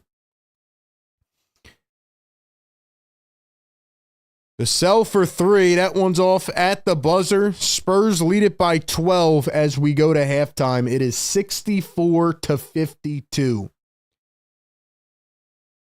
64-52. The tank is on. The tank is on. Ladies and gentlemen, Sixers have gotten really good at tanking. They started off risky, but they're doing their thing now. So the Sixers are down by 12 at halftime. The Sixers down 10 players every game. Spurs are down Wemby and CP3. Give me a word in the chat right now to describe this game. Welcome into the Sixers Game Day Live Show presented by National University. Do me a favor, drop one word in the chat to describe this game. One word in the chat to describe this game so far. I'll give you my word. But I got to give a shout out to our great partners over at BetUS TV. This one's powered by BetUS TV. Guys, of course, go check them out. Follow them on all of their socials. Give them some love on their platform. And yeah, man, be sure to check out their sites and, you know, go give them a follow. So shout out to BetUS TV. This one's partnered with them. My word of this game is, I mean, last game I said alignment. I was going to say alignment again, but I'm going to say dogfight. And I'm not talking about this game in itself. I'm not talking about Sixers versus Spurs. I'm talking about Sixers versus Nets. Because the Sixers and the Nets are in an all-time tankathon. And the NBA has been trying to increase ratings, but other than the Luka trade this year, we already know that there's a few teams that are probably going to make it deep in the playoffs. So, yeah, I mean, we already know what to expect. But meanwhile, the tanking race, I mean, you got the Jazz, the Wizards, the Sixers, the Raptors, the Nets, the Heat, all these teams trying to tank for that top pick. It's been pretty spicy, man. Pelicans. So it's been interesting. So honestly, man, my word is dogfight. This is a dogfight of a tankathon. A lot of people are picking the Pistons to take the Knicks out. I wouldn't blame them. The Knicks are frauds, and they're going to get bounced early. And they're just going to get smacked around. They're going to get smacked around. The Knicks are not right. They're not good. And they're frauds. And they paid for everything. They gave up all their draft picks, their assets. They overpaid OG Anunoby. And I can't wait to prey on their downfall. Tick Wright says Armageddon. Filler. Boring. What else we got? Ineffectual. Wow. Don Boyle always coming in. I feel like Don Boyle was like a A+ English student, man. This guy comes in with the best words. Tanking. Tankalicious. Zombie apocalypse. Tankathon. Monotonous. Let's go, man. Shout out to the Vocab Wizards, baby. The Vocab Wizards. Even the Knicks recently joined in on tanking. Well, that's not tanking. The Knicks just suck. They're not trying to tank. They just can't win. What happened to Paul George and Joel Embiid? Yo, Tick. Listen, man, you got to go back and watch some of the old videos and streams, man. I would encourage all of you guys to go out and watch some of the videos. Like I said, hit the notifications. Don't miss the videos. It's been a wild season, man. I'm emotionally checked out. I'm ready for the off-season coverage. But, yeah, man. Tell us how you really feel, RB. Yo, Brooklyn Knicks fan. First off, I don't know why you keep coming in this chat. I mean, I school you every time you come in here. First off, you're a Brooklyn Nets fan undercover. You should be rooting for the Nets because they're the only ones that have a chance at anything this season. And that is, getting that top 5 pick. The New York Knicks stink. You stink. You come in here and you whine for 2 hours. And it's like, what are you doing in here, bro? It's a Friday night. It's a Friday night. And the Knicks just lost to the Spurs team the other night, too. The Spurs are tanking. Sixers are out tanking the Spurs. The Knicks got cooked by Sandro Mamashalavelli, or whatever his name is. They gave up 34 points in 19 minutes to that guy. The Knicks are terrible. Let's see. How's the race for the last more interesting than the race for the first? Exactly. Exactly, man. The tanking race is spicy right now. Tick says, I've been subscribed since 2021. Well, appreciate that, man. Glad to have you back on the show. Fan Tankerlicious. You guys are coming up with some crazy words now. The Knicks need Embiid to beat Boston. They're not trading for Embiid. They're not trading for anything. They traded for everything, and they can't win anything. Nuggets trash, too. That is embarrassing. Yeah, this is why I don't answer this guy, man. Makes himself look like a fool.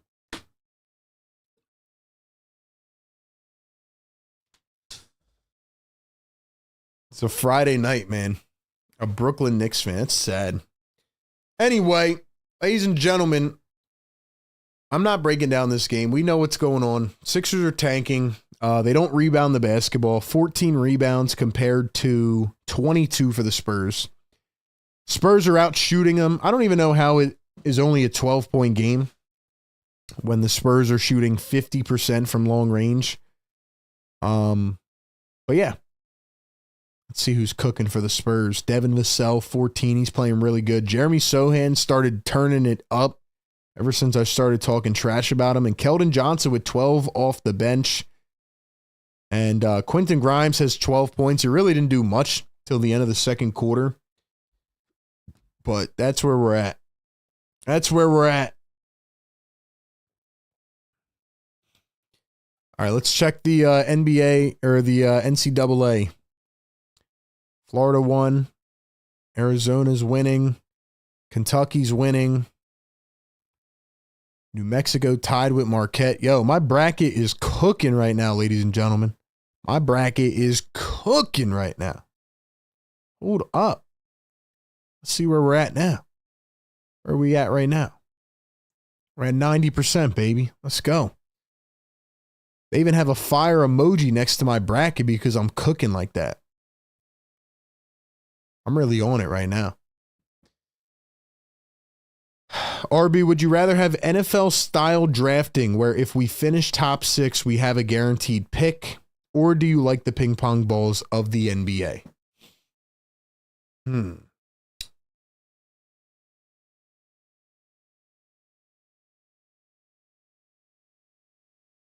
I mean, I understand what they're trying to do with the ping pong balls. They're trying to not have teams tank in the first month of the season and just say, hey, we're not good.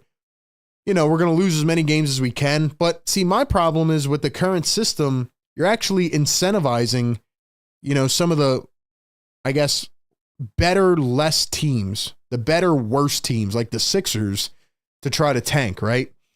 So I think either way, the system is screwed because in the current, you know, strategy right now, the Sixers are trying to lose to get, you know, a top 6 and get their odds. But, you know, last year you had the Atlanta Hawks jump all the way up to number 1 and they were a playing team. So I think both ways it kind of just screws itself. I mean, I think I would prefer the team that loses the most games to get the number 1 pick. But the NBA used to have it like that before. And, you know, Sixers and other teams took advantage of it. So I just think overall the system is flawed. I think now what we're seeing with the CBA is that they're trying to create more parity, but it's still not working, right? They're trying not to have teams overloaded. Here's what needs to happen. If you want me to be honest, the NBA needs to go to a similar salary cap structure as the NFL. I'm not going to go down the rabbit hole and explain the whole thing, but in the NFL, in the MLB, they have a hard salary cap, whereas the NBA has a salary cap. Then if you exceed that, you go into luxury tax. Then you go into the first apron, the second apron. And that's why teams like, you know, the Celtics and whoever else, they can spend as much money as they want. And it doesn't matter. Like if you have a rich owner who's invested in the team and is willing to pay more money and pay a crazy amount of tax and get hit with penalties, but you already have the best players in the world, they're going to keep paying money. It doesn't matter. Whereas in the MLB or the NFL, once you hit that number, you can't pay anybody else. So, you know, it screws a lot of the small market teams like the Charlotte Hornets and the Orlando Magic and, you know, the Washington Wizards, because their owners don't care about winning. They're just making money and they're not going to go into the luxury tax, because why would I go into the luxury tax for a team that I don't care about that just makes me money? And, you know, that's that.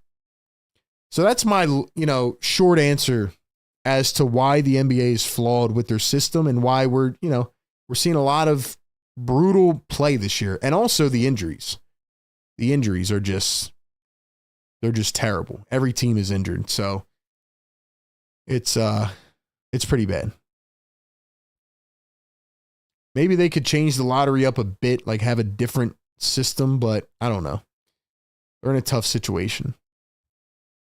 Tough situation. All right, man, I'll be back momentarily. We'll get ready for this second half. Do me a favor, get us to 200 likes. We're halfway there. Let's go. Let's go. Get us up to 200 likes. I'll be right back.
All right, man, we are back. Second half coming up. Sixers and Spurs. Can the Sixers hold on to the tankathon? And can they tie themselves back up with the Brooklyn Nets? Can they do it?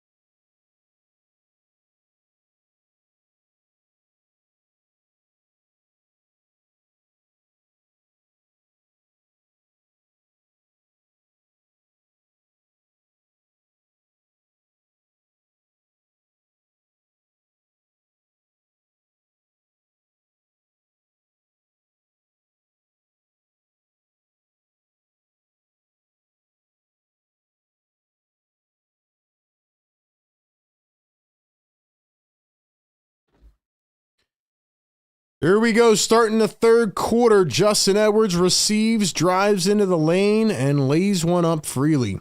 Sixers started off with a bucket. 10-point lead for the Spurs. Welcome into the Sixers Game Day Live Show. Appreciate y'all being here.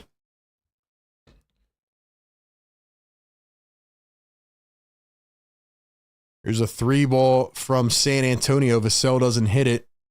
Sohan the rebound. CP3 drills the 3. Spurs up by 13. Then they turn it over on the other end. So the Spurs get it right back.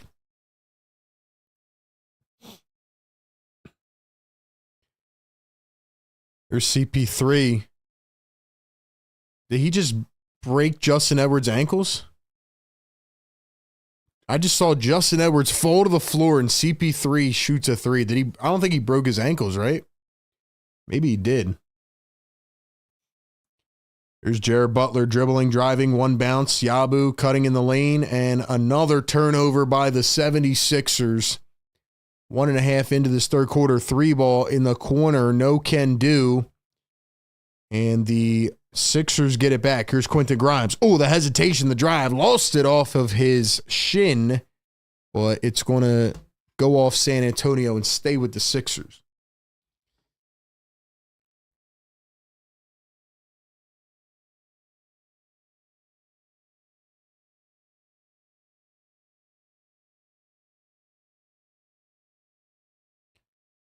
Too strong on that one for Philly. Here come the Spurs. They're up by 16.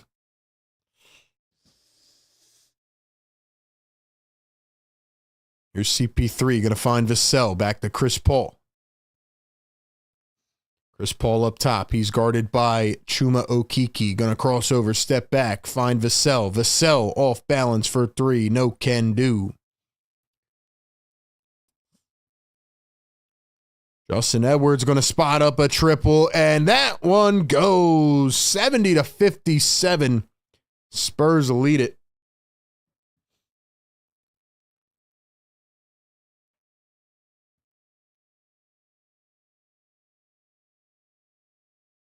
Here is Jeremy Sohan. Dribbles, drives into the lane, goes up, and puts it through.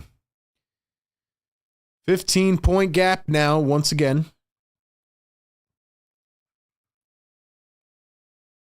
Here's Yabu down the paint. Yabu turns, kicks it. Oppo corner. Fake pass. The drive. Okeke lays it up and in. Both of these teams are just really bad, man. Both of these teams stink. Here is Stefan Castle going to drive, kick back. CP3, another one. Wow. CP3 turning back the clocks, man. CP3's on fire. How many triples does he have? He's got 4. 4 for 4 is Chris Paul tonight. Edwards again, and another answer for Justin Edwards.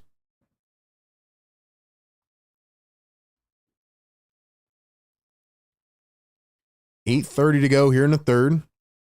And Castle going to get fouled. Comes up limping a little bit. I really wish Jared McCain never got hurt, man.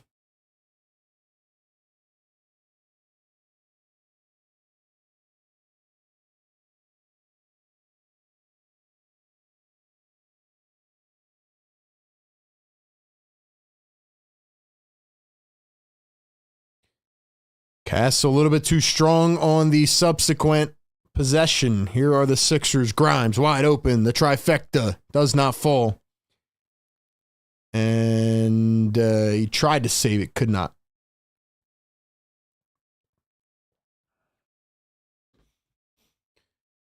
Another miss. Spurs get their own rebound. CP3 wants it again. Oh my gosh. He is 5 for 5. Are you kidding me? He's got 4 of them in the quarter. We just started. What? What?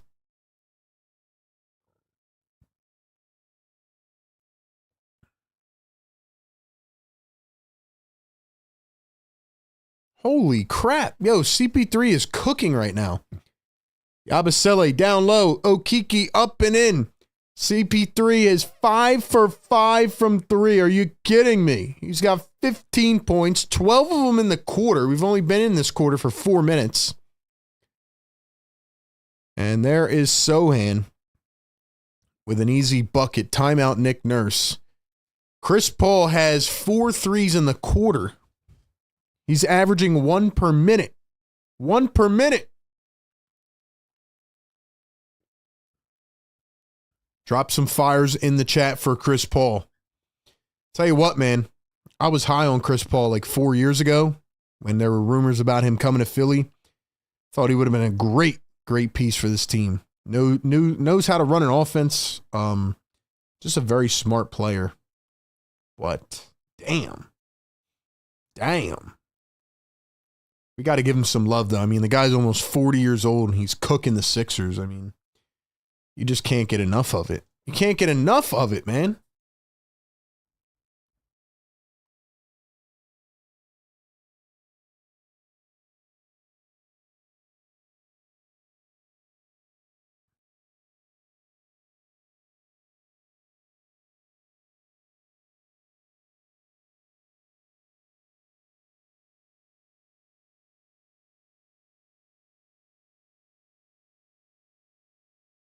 Andrew Wiggins just dropped 20 points in a quarter. Shout out to Andrew Wiggins.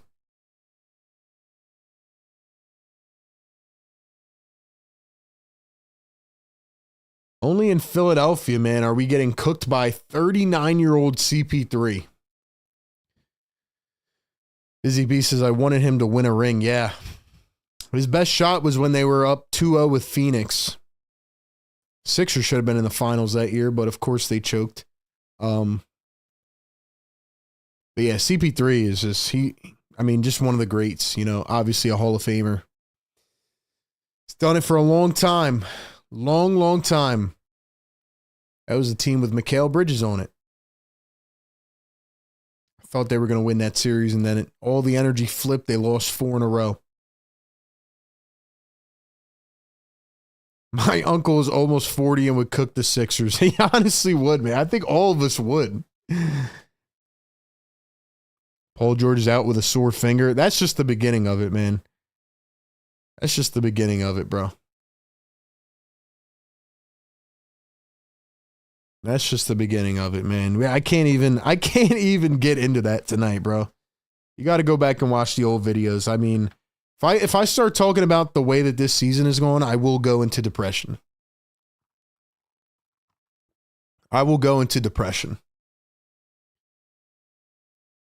finally gotten myself past the point where I don't care about this team anymore for this season. So it's been nice just coming on here and doing what I have to do. But I am fully invested in the tankathon. And yeah, we'll see what happens. See. We will see.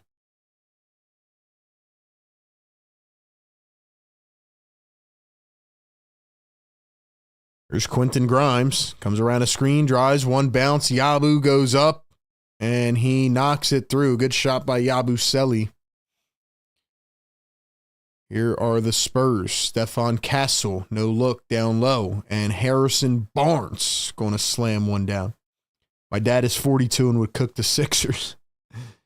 Has PG started podcasting again since being out? Oh, you mean since he said that when he quit podcasting just to play 2 more games the rest of the year? And was that before or after he said that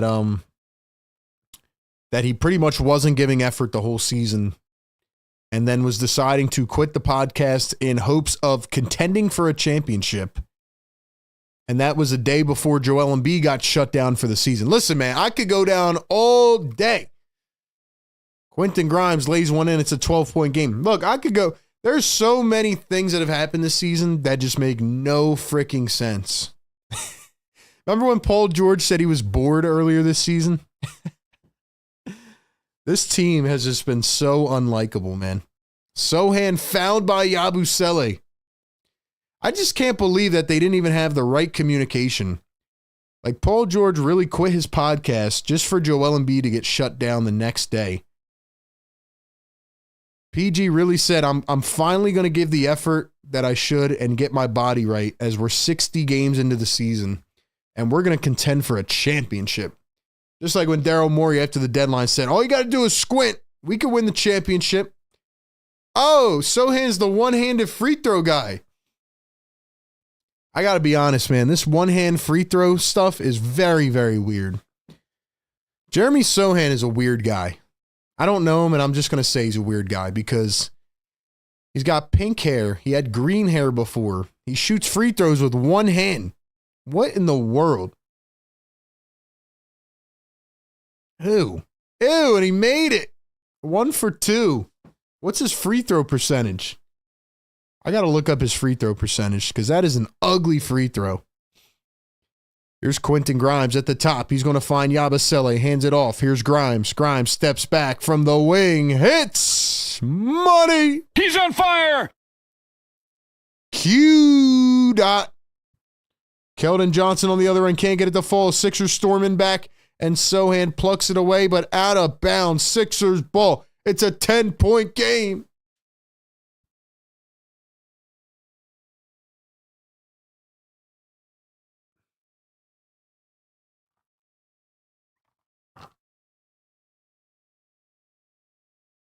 Here's Quentin Grimes.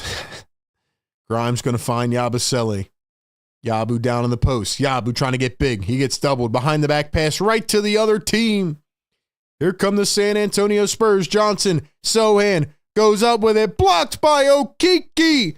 Key. Grimes driving the length of the floor. Lays it up and in. It's an 8-point game. The Sixers are coming back.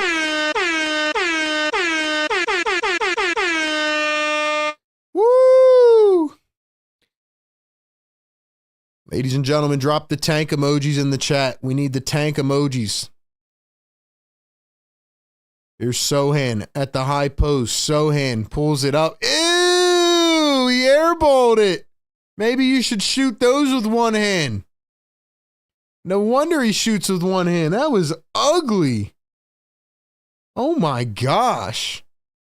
My boy just aired. They drafted this guy 9th overall? Ew.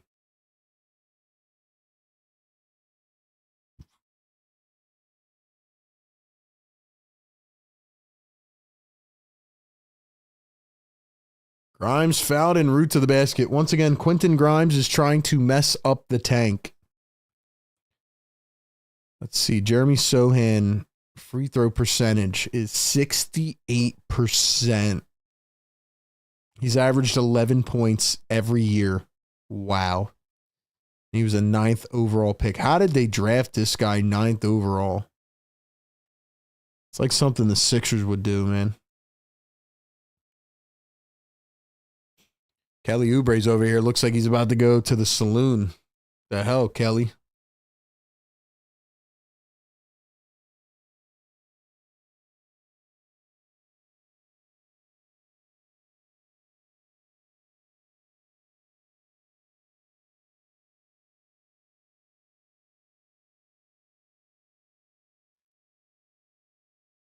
All right, free throw's good. It is now a 7-point game. 83-76. Here's Devin Vassell. Finds Mama Shalavelli. I forgot his name, bro. He's got a really long last name. Here's Quentin Grimes. Going to cross over. Drive again. Go up. Grimes, chill, man. Yo, bench Grimes, man. Bench him. He's now 22 points, 8 assists, 9 for 15. Bro, bench Grimes, man. Bench him. Bench him. This is unacceptable. This guy does it every game. Does it every game.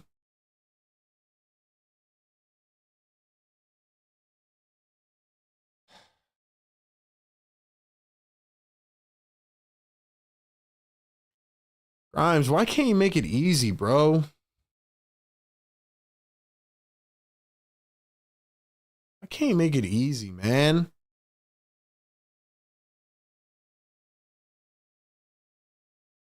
I'm sorry, man. Sixers, you guys got to go to extreme measures, all right? Let them dock us a draft pick in 2057. Grimes, you got to, like, pull something in your leg, bro. Grimes needs to have like an ankle injury that's going to keep him out the rest of the way. This is unbelievable, man. Grimes, you're too good. And you're upping your contract value. If Grimes can notch 30, he's going to have 6 30-point games. Just for reference, Paul George has only had 3 of them all season in 42 games played.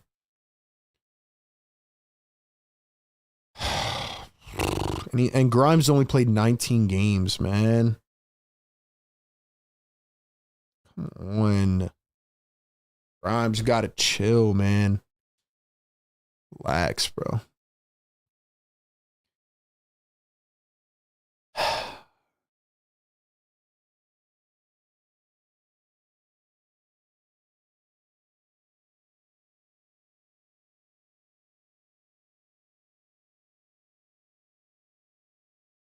Quinn Grimes really was the best kept secret. Yo, for that guy in the chat, if you're still in here, man, I don't know if you've checked out any other teams, but if you really haven't been here for 6 months and you're just coming back, go check the Dallas Mavericks roster. Go check the Mavericks roster. I have a little surprise for you. Oh, man. No, we need Grimes to put in some effort to keep the NBA from breathing down our backs. Well, he's got to play worse then. Grimes needs to chill. Grimes needs to chill.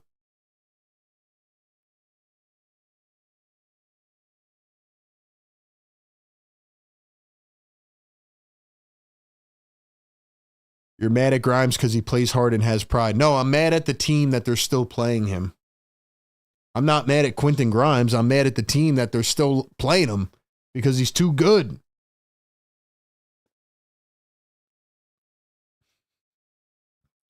Sixers on a 12-1 run. It's a 5-point game. Vassell, the midi, gets it to fall.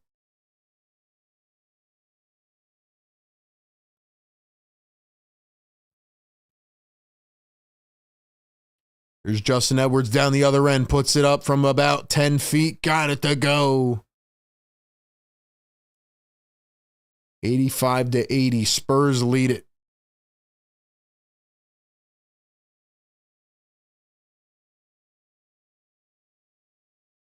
Jared Butler behind the back finds Ricky Council. Council off balance. Oh, it rolled on the rim. Almost had it. Dallas, what the F? Yeah. Oh, you saw Dallas's roster? This NBA season in a nutshell has just not made any sense. Here's even more craziness about that. The Dallas Mavericks didn't even float the idea to anybody. I was on a beach in Aruba when it happened. I had no Wi-Fi. I came back to my phone an hour later, and my phone was like blowing up. And the Mavericks didn't even tell any other team. They didn't even offer or like gauge any trade value. They could have had like 5 first-round picks for Luka, and they traded him for nothing. And Anthony Davis got hurt in the first game, and now Kyrie got hurt for the rest of the season. So the Mavericks are cooked. And people think that the NBA forced that trade on purpose because the ratings were severely down this year. But anyway. Sixers with a chance to tie. Here's Quentin Grimes. Grimes going to pull up from deep. It's airballed. Off of the Spurs, going to stay with Philly.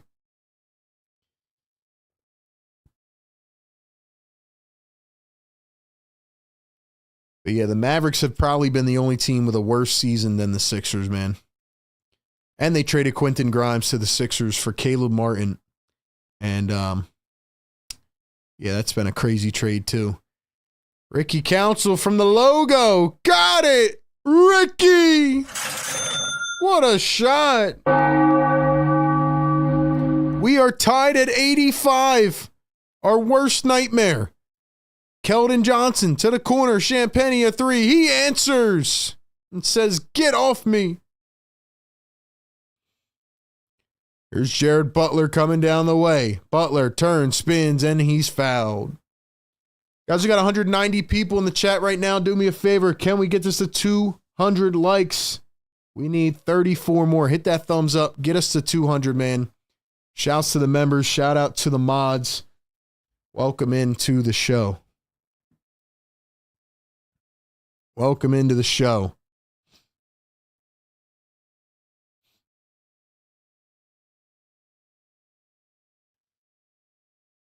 Consider becoming a channel member. Check out all of our links down below. Support our channel, man. It's been a rough season, but we're still here rocking, baby. Let's go. We are absolutely psychotic for watching this team, but we're here. Grimes dumps it to Yabusele, and it is taken away. Here come the Spurs down the lane all the way. Johnson fouled en route to the basket. Luke is not a winning player. Nico is right. That's a crazy take, man. Saying Nico and was right in the same sentence is insane. Wild. Nico Harrison will be gone, though, in a year or two, so he'll probably have to have security for the rest of his life. But other than that, he'll be chilling out on a beach soon, man.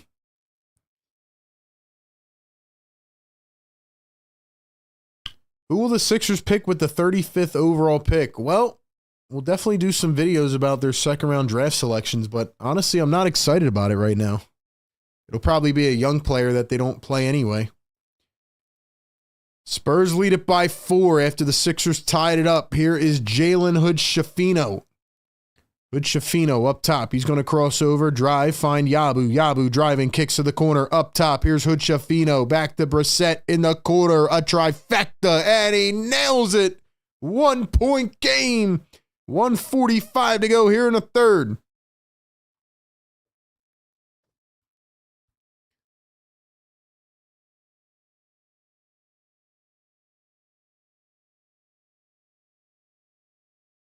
Blake Wesley, the pump fake. Blake Wesley finds Devin Vassell. Sandro Mamashalavelli with the layup. 3-point game.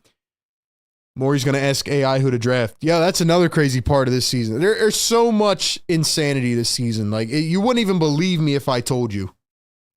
You wouldn't even, believe if I told you the truth about this season. Quentin Grimes going to cross over. Drive, backdoor, Yabu goes up through 2. What a bucket by Yabusele.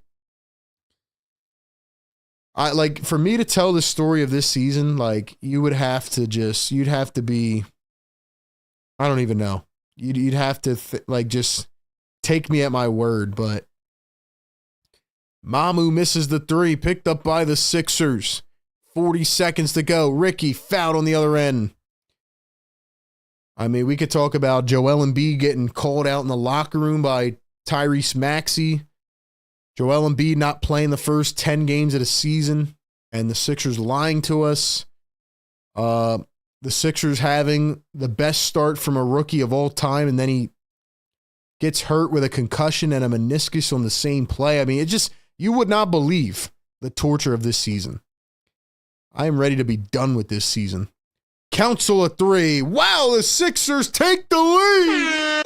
Fires in the chat. Yes, oh my gosh.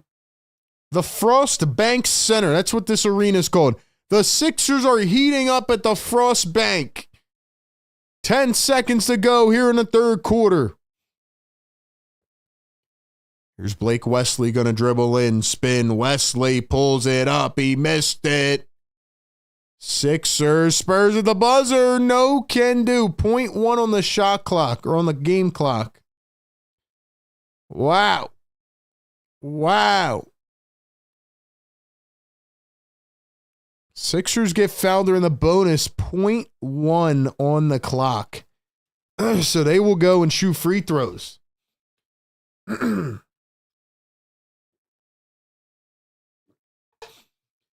Guys, get us to 200 likes, man. We need 25 more. Welcome in. Shout out to everybody in here. Thank you so much for being here. All right, I want everybody in the chat right now to name out one of the parts of this season that you remember. We're going to go through the entire season for this guy that just got out of prison. I can't even remember everything off the top of my head.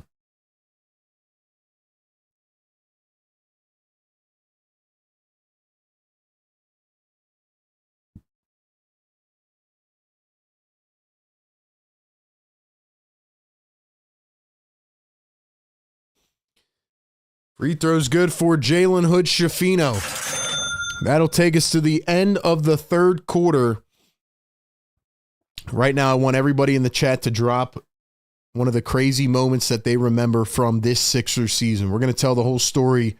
And before I tell you mine, more than I've already told you, let me give a shout out once more to our great partners over at National University. Man, you might as well go to school instead of watching this team because this season has been absolutely insane.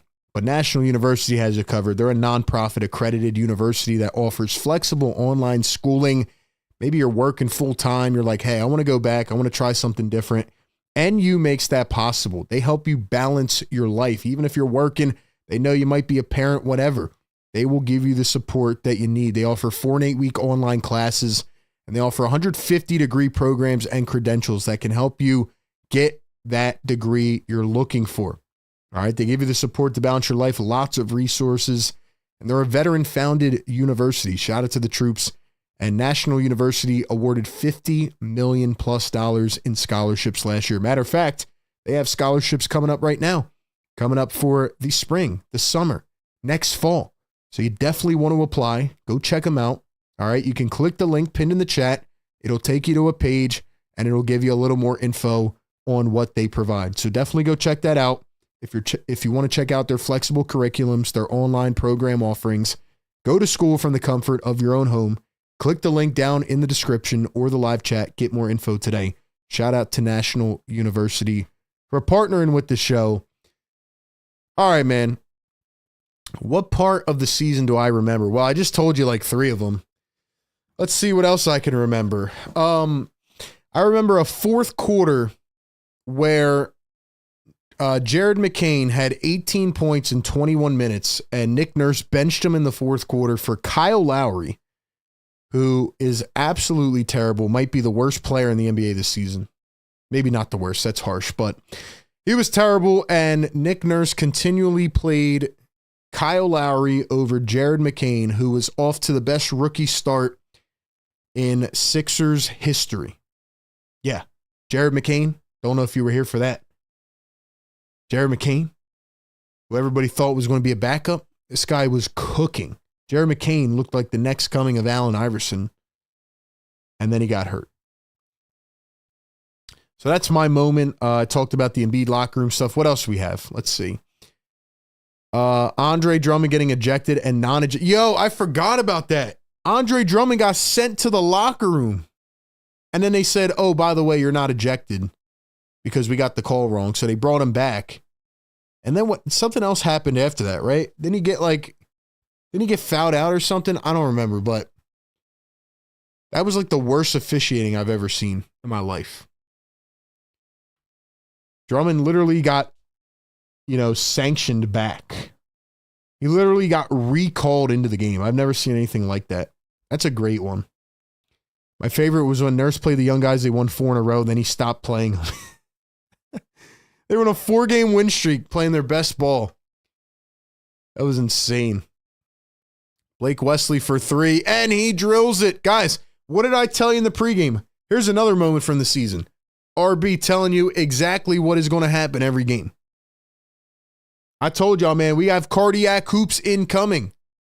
Edwards floats it up, and he's fouled.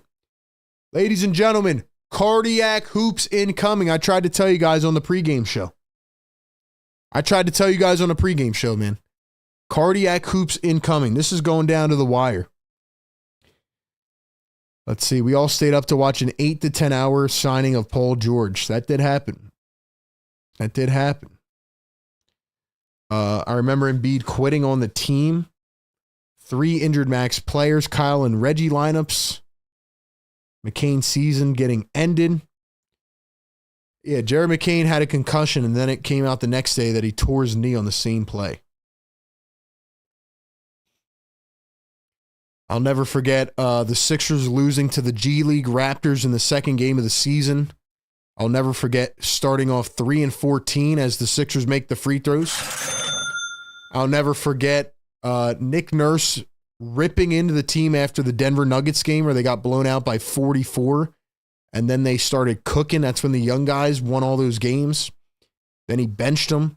I'll never forget Yabusele being the best 6th man in the league. And now he looks terrible after he got benched for no reason.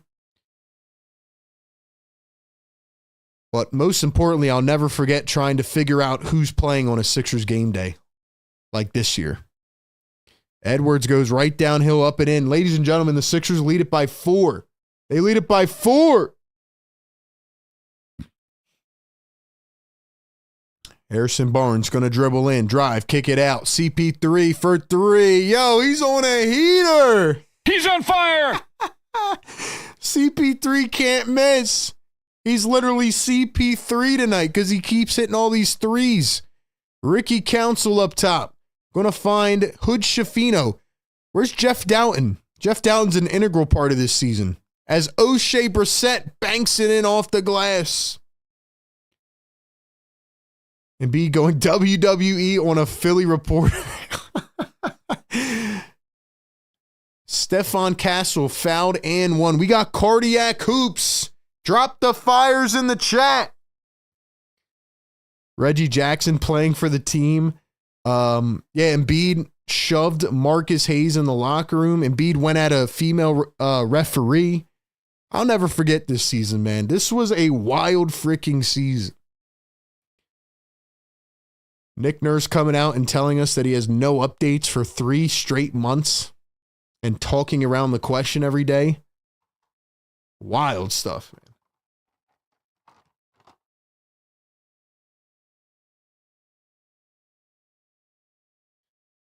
And the free throw is good. We are tied at 100, baby.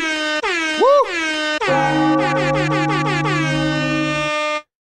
Dude, they have to make a documentary about the Sixers last decade.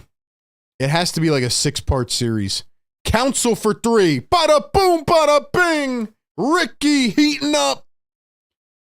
There's another guy this season, Ricky Council, who has had the most up and down season I've ever seen in my life. Here's Stefan Castle. Gonna start. Stop. Hesitate. Oh, what a spin. Oh, and he missed the layup.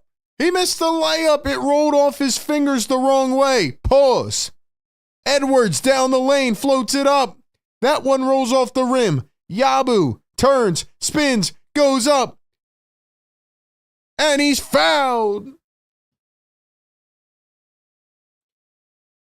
Here's another one. Here's another good one.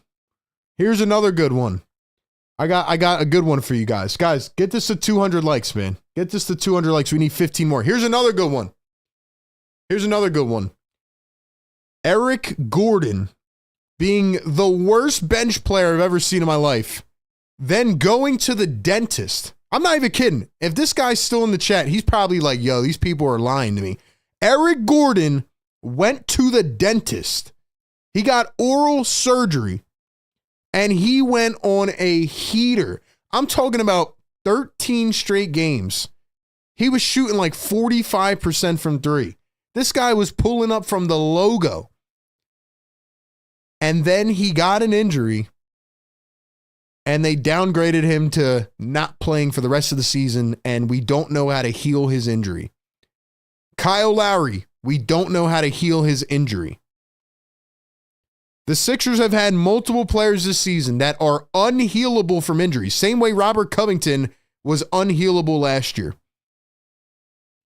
This has been a wild season, man. Council again. Ricky, you gotta chill. Ricky. There's something about Ricky against the Spurs, bro. Ricky's got 20 off the bench. Hold on. I gotta look up this game last year. You guys know what game I'm talking about? Ricky Council against the Spurs last year. How many did he have last year? He had the same kind of game last year, man. What in the world?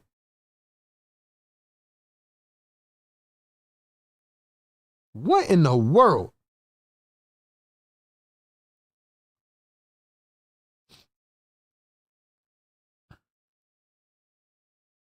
He had 11 points in that game last year.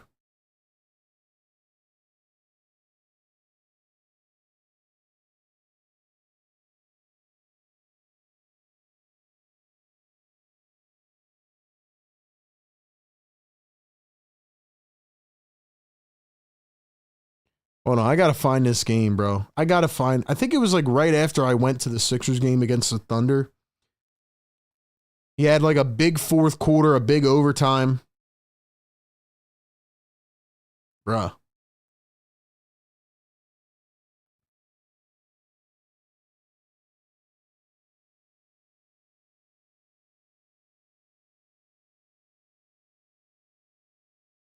Bro, where's this box score at?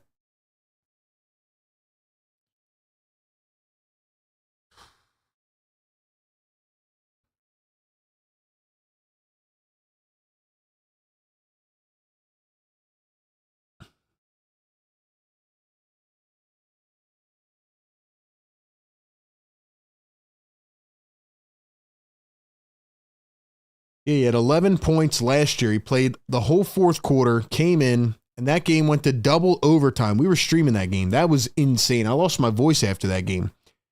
He had 11 points, 4 for 5 shooting, and he made a couple big plays, including a big assist at the end of the game. This year, he comes in, he's got 20 points and 7 boards in 17 minutes. Are you kidding me, Ricky Council? Bro, Ricky, you got to chill, man. Ricky, this is the Ricky moment where he's like, Nurse, you really weren't playing me? You really weren't playing me?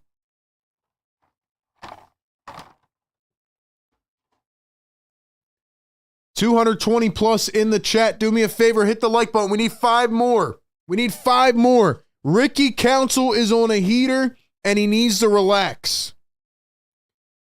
Like I told you guys in the pregame show, this was going to be a cardiac game. Spurs were up by 16. Yo, I'm worried, man. I'm worried. You know why I'm worried? Because we won Spin the Wheel, and I feel like every time we win Spin the Wheel, they win the game. Sixers, you guys can't do this to us, man. Especially with the Nets losing last night, even though they should have won. Sohan drives through 2, spins up and in. Ricky just got hit in the face with the basketball. It is 106-102. Sixers have stormed back, courtesy of Ricky Council. Justin Edwards going to find Chuma Okeke. It's Okeke, Hood Shafino, Yabusele, Council, and Edwards. For the Spurs, Castle, CP3, Harrison Barnes, Sohan, and Blake Wesley. Yabu the hook. Oh, my gosh. Dude, Ricky Council's had the craziest season ever. Ups and downs.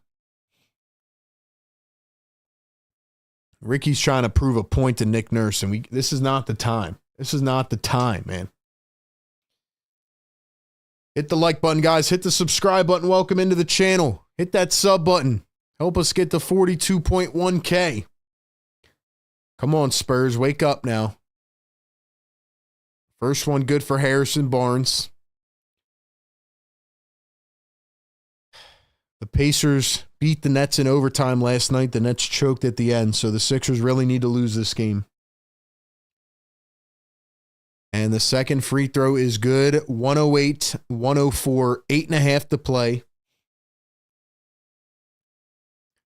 Here we go. Ricky Council going to find Justin Edwards. Edwards at the top. And Edwards walked. He traveled. He traveled. We got 200 likes in the chat. Hit the thumbs up. Let's go. Yes, sir. Yes, sir. Wake up the damn neighbors. Wesley lost it out of bounds. It goes back to the Sixers. It's a turnover. Wake them up. Yes, sir. Yes, sir. Edwards going to dribble drive all the way downhill, and his floater rolls off the rim. Okeke steals it back. What are you doing, Okeke? Edwards spins. Yabu under the rim lays it in. They're going to mess up the tank, bro. They're going to mess up the tank. No. Stop it. CP3, you got to go on a heater again. CP against Yabusele. Threw it to nobody. It's turned over. Sixers going to have another easy dunk.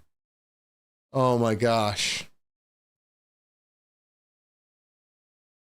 They can't even tank correctly.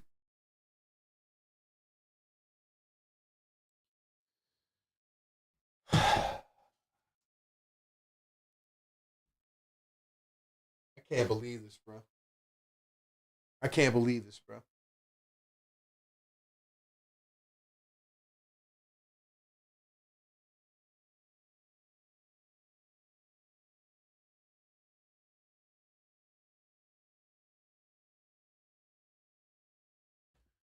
Nurse, you need to bench everybody.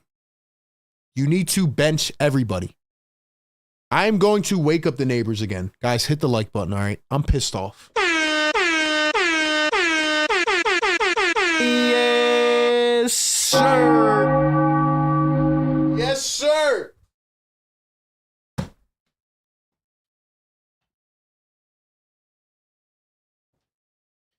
Shout out to the new chair, man. Got it a couple months ago. My back would be dying if I didn't have this chair, but I can't beat it up. We have no other players we can bring in. The only other guys listed tonight are Tyrese Maxey, Adem Bona, and Kelly Oubre, and they're all out.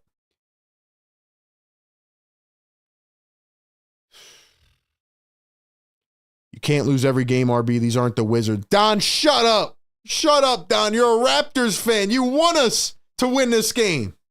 You want us to win this game. Don't try to fool us, bro. We need to lose. We're not letting y'all Raptors come back on us. That's right. I exposed Don, man. He's an undercover Raptors fan. Anybody wants the haymakers tonight, they're getting them. Sixers, you can't win this game. I told you guys in Spin the Wheel, every time we win Spin the Wheel, the Sixers win. We won Spin the Wheel. We got to chill out, man. Relax. Relax. Lonnie Walker can't even play tonight, the rest of the night. He has a concussion.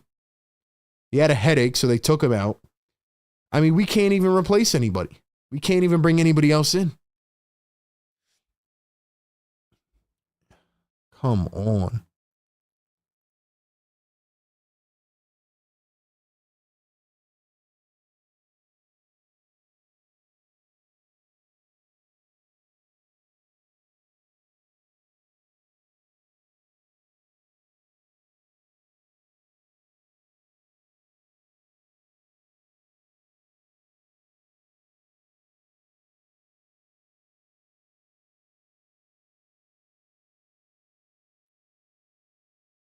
Yeah, you know what I just noticed? The Sixers have 4 players in 20-plus points. Gershon, Edwards, Grimes, and Council. What in the world?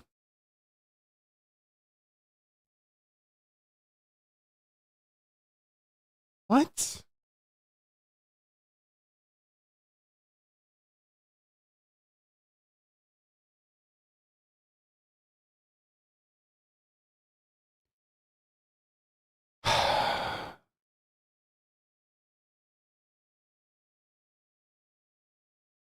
Dude, how do the Sixers have 4 20-point scorers tonight? First time since February 9th of last season. Wow. All right, guys. 270 people in the chat. Hit the like button right now. Let's go. Come on, man. Sixers, don't mess this up. Here's Stephon Castle. He's going to drive to a cutting Barnes. Goes up in with the left hand. It's a 6-point ball game.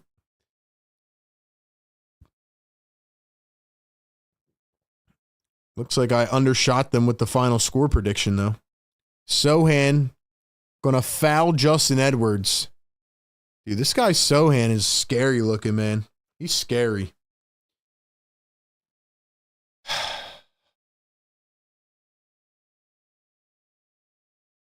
Grabbing the jersey. What was he complaining about? You're literally holding on to him.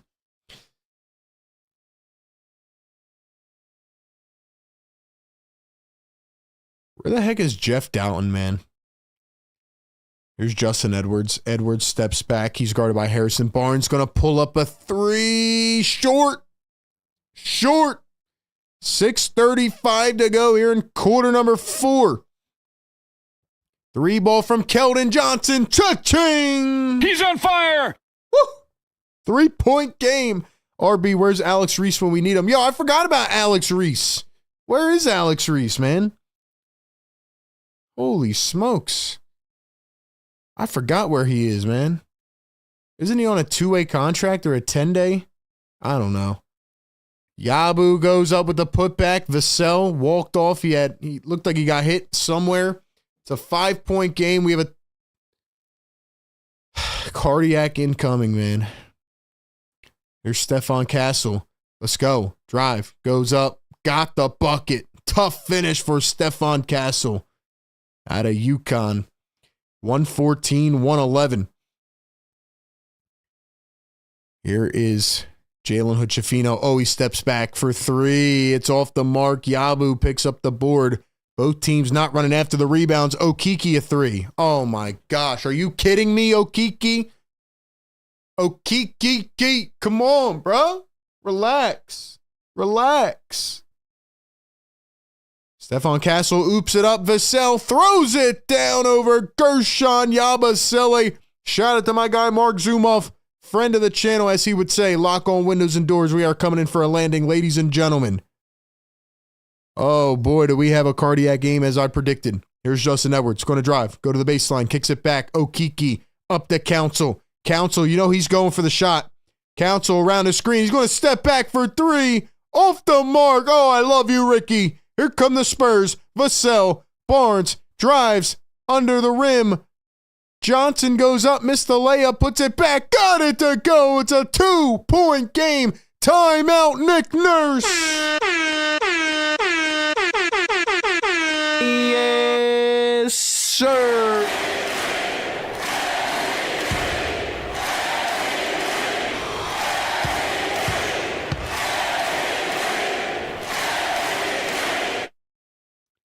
Oh, boy.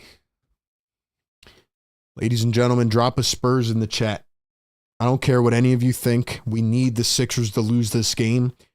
We cannot afford to play with fire right now, okay? We only have 12 more games after this. You can't get behind the nets. Can't get behind the nets. Ladies and gentlemen. Ladies and gentlemen. We need the Spurs to win this game. If this is any kind of like indication of how this season is going, it has been absolutely unthinkable. Like, how are you telling me that on the road we have 4 20-point scorers and they're Gershon Yabusele, Justin Edwards, Quentin Grimes, and Ricky Council? And you know what's crazy? Every time that I talk smack about a guy, he starts playing well. Every time.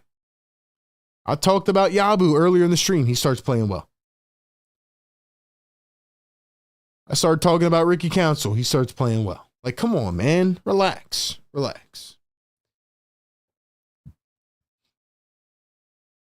If the Heat lose out, which they might, Philly just needs to go 500 to make the play-in. Dude, we're not making the play-in. We're not going to the playoffs. There's Brett Brown. Shout out to Brett Brown. Dude, we're not going to the play-in tournament. We're trying to get our draft pick. 2-point game, 4:38 to go. Here we go at the Frost Bank Center.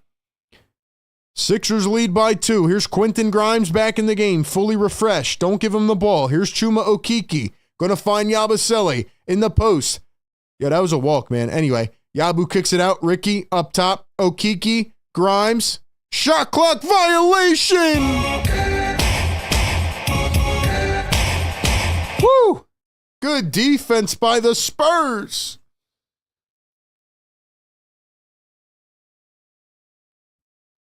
Spurs have a chance to tie or take the lead. Here is Stefan Castle. He's going to find Devin Vassell. 4:10 to play. Devin Vassell guarded by Chuma Okiki. He's going to drive, go downhill, kicks it out. Harrison Barnes for the lead. Can't get it to go. It rolls off the rim. You stink. Oh my gosh, you stink, Harrison Barnes. Wide open. You've been in the league for 12 years? Come on, man. Here's Quentin Grimes coming around a screen. Grimes going to find Ricky. 6 on the shot clock. Ricky trying to turn the corner. He steps back from about the free throw line. It's off. It's off. Here come the Spurs. 3:35 to play. Castle drives the lane. No look pass. Harrison Barnes under the rim and in. Tied at 117. Ladies and gentlemen, drop the tank emojis in the chat. Members, drop those tanks. And it's stolen away. Keldon Johnson oops it up. Sohan throws it down. The Spurs are going nuts, and they take the lead. Yo, this guy Keldon Johnson acting like he just won the finals is cracking me up, bro. He is cracking me up, yo.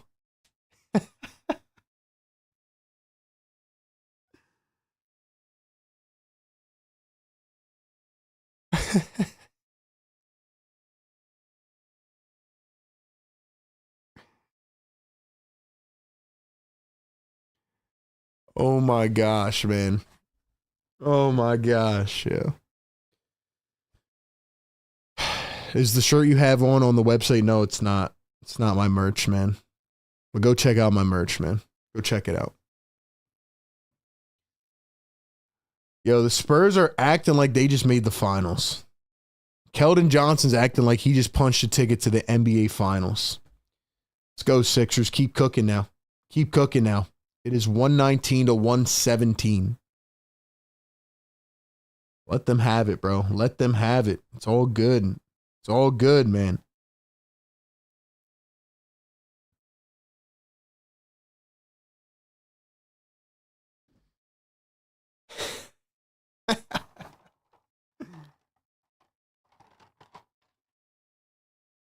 Come on, baby. It's got to be so funny. Anybody that hasn't come into the chat is saying, is RB broken? It's probably what you think, man. It's probably what you think. Here's Jared Butler. Sixers down by 2. Grimes. Yabusele. Grimes.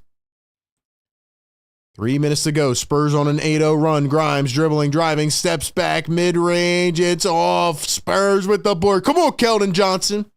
You are like that, man. Capture the flag, baby.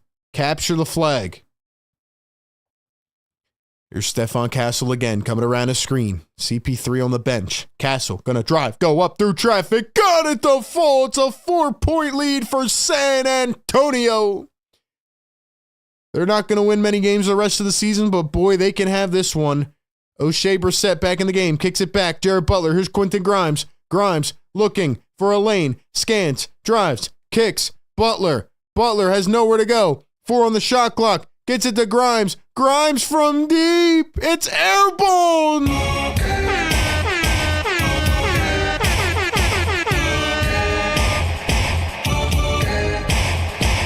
Why is Nick Nurse jumping up and down and clapping as if he's trying to get somebody's attention? Nurse, you don't have to play the part, bro. Nurse, you are cracking me up too, man. Nurse is actually making it look like he's mad about this game. Castle for 3. Couldn't put it through. It's a 4-point game here in San Antonio. Grimes, the crossover, steps back, kicks it to Brissett for 3. It's short. It's short.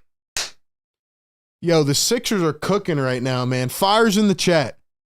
Fires in the chat for the Sixers, man. They are cooking right now.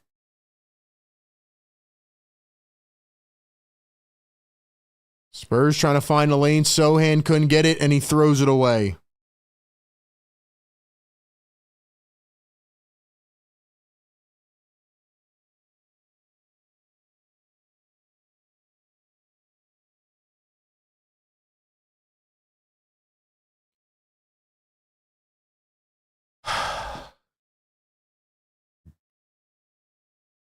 $120 to go here in the fourth quarter. Jared Butler with the rock. He finds Grimes. Grimes for 3. Oh, he hits it. He hits it. 1-point game. 1:10 to go. Like I told y'all at the beginning, man, this was going to be cardiac hoops. The blood is flowing. Here's Stephon Castle, guarded by Justin Edwards. 10 on the shot clock. Here comes a screen from Keldon Johnson. Castle, gonna drive, kicks it out. Vassell to the corner. Harrison Barnes again. Got it! This time he hits it!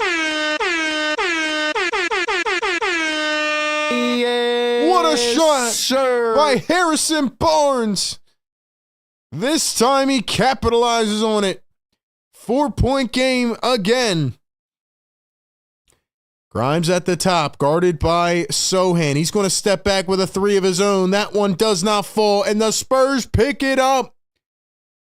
Sixers trapping. Here's Vassell. Vassell the rock. Sixers aren't even fouling. And they finally foul. Nurse is left stunned. Nurse is doing a really good job of acting, isn't he? Don't you challenge. Don't you challenge. Don't try it. We have 300 people in the chat. Do me a favor, like the stream, man. Get us to 300 likes. The Tankathon in full effect. Philly take with RB. Sixers game day live. 30 seconds to play. First free throw from Vassell. It goes. Yeah. Just a beautifully executed job for the 76ers. They are getting good at this. Vassell with a bloody lip, but it doesn't matter. Second free throw at the line. Here it is from Devin Vassell. And it goes. There's Kyle Lowry on the bench joking with Maxey. Kyle Lowry looks like he gained 20 pounds too. Anyway. Tank emojis in the chat. Hit the thumbs up for the tank, baby. Get us to 300 likes right now. Let's go.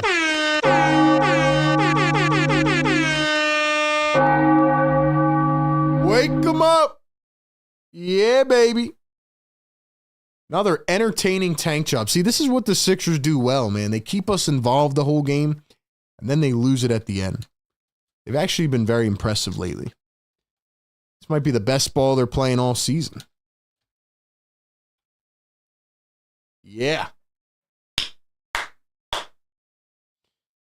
Sixers are the OGs of tanking. We have it down to a science. That is a fact, man. We are getting good at this tanking thing. We are getting good at this tanking thing.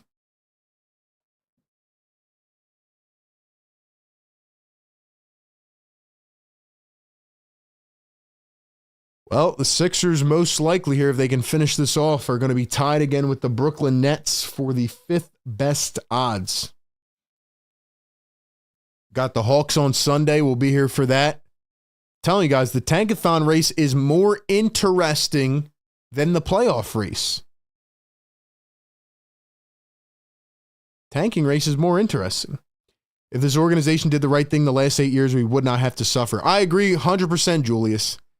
For the people just coming in here that may not have been here in a while, don't think I want to be tanking. I do not. But right now, it's the best choice. Sixers turn it over off the inbounds. Yes. And they're forced to foul again. Yo, the Sixers have this down to a science, like my man just said. Yes, let's go. Sure. Yo, why does Andre Drummond, I just saw Drummond, why does this man look like a freaking mechanic right now? What is going on with these outfits tonight, man? Are these guys going out to the damn saloon? What's going on, man?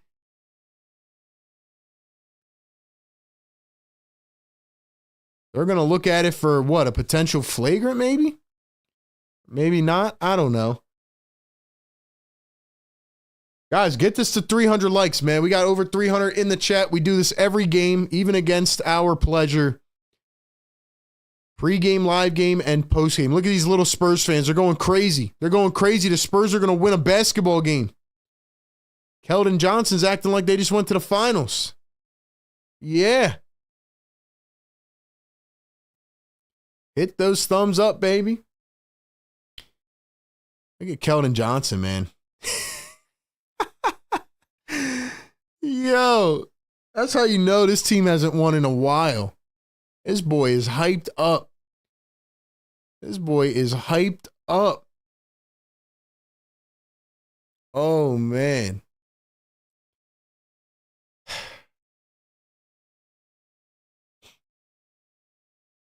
Spurs are going to inbound. Sixers are not in the bonus yet.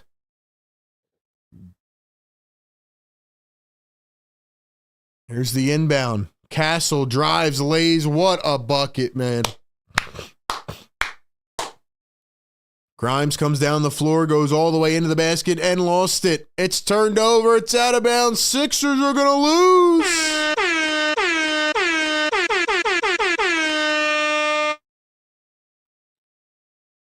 The 76ers are going to lose, and they are going to be tied again with the Brooklyn Nets. I repeat, They will be tied with the Brooklyn Nets. As the clock winds out, Sixers fall in San Antonio. Another positive night.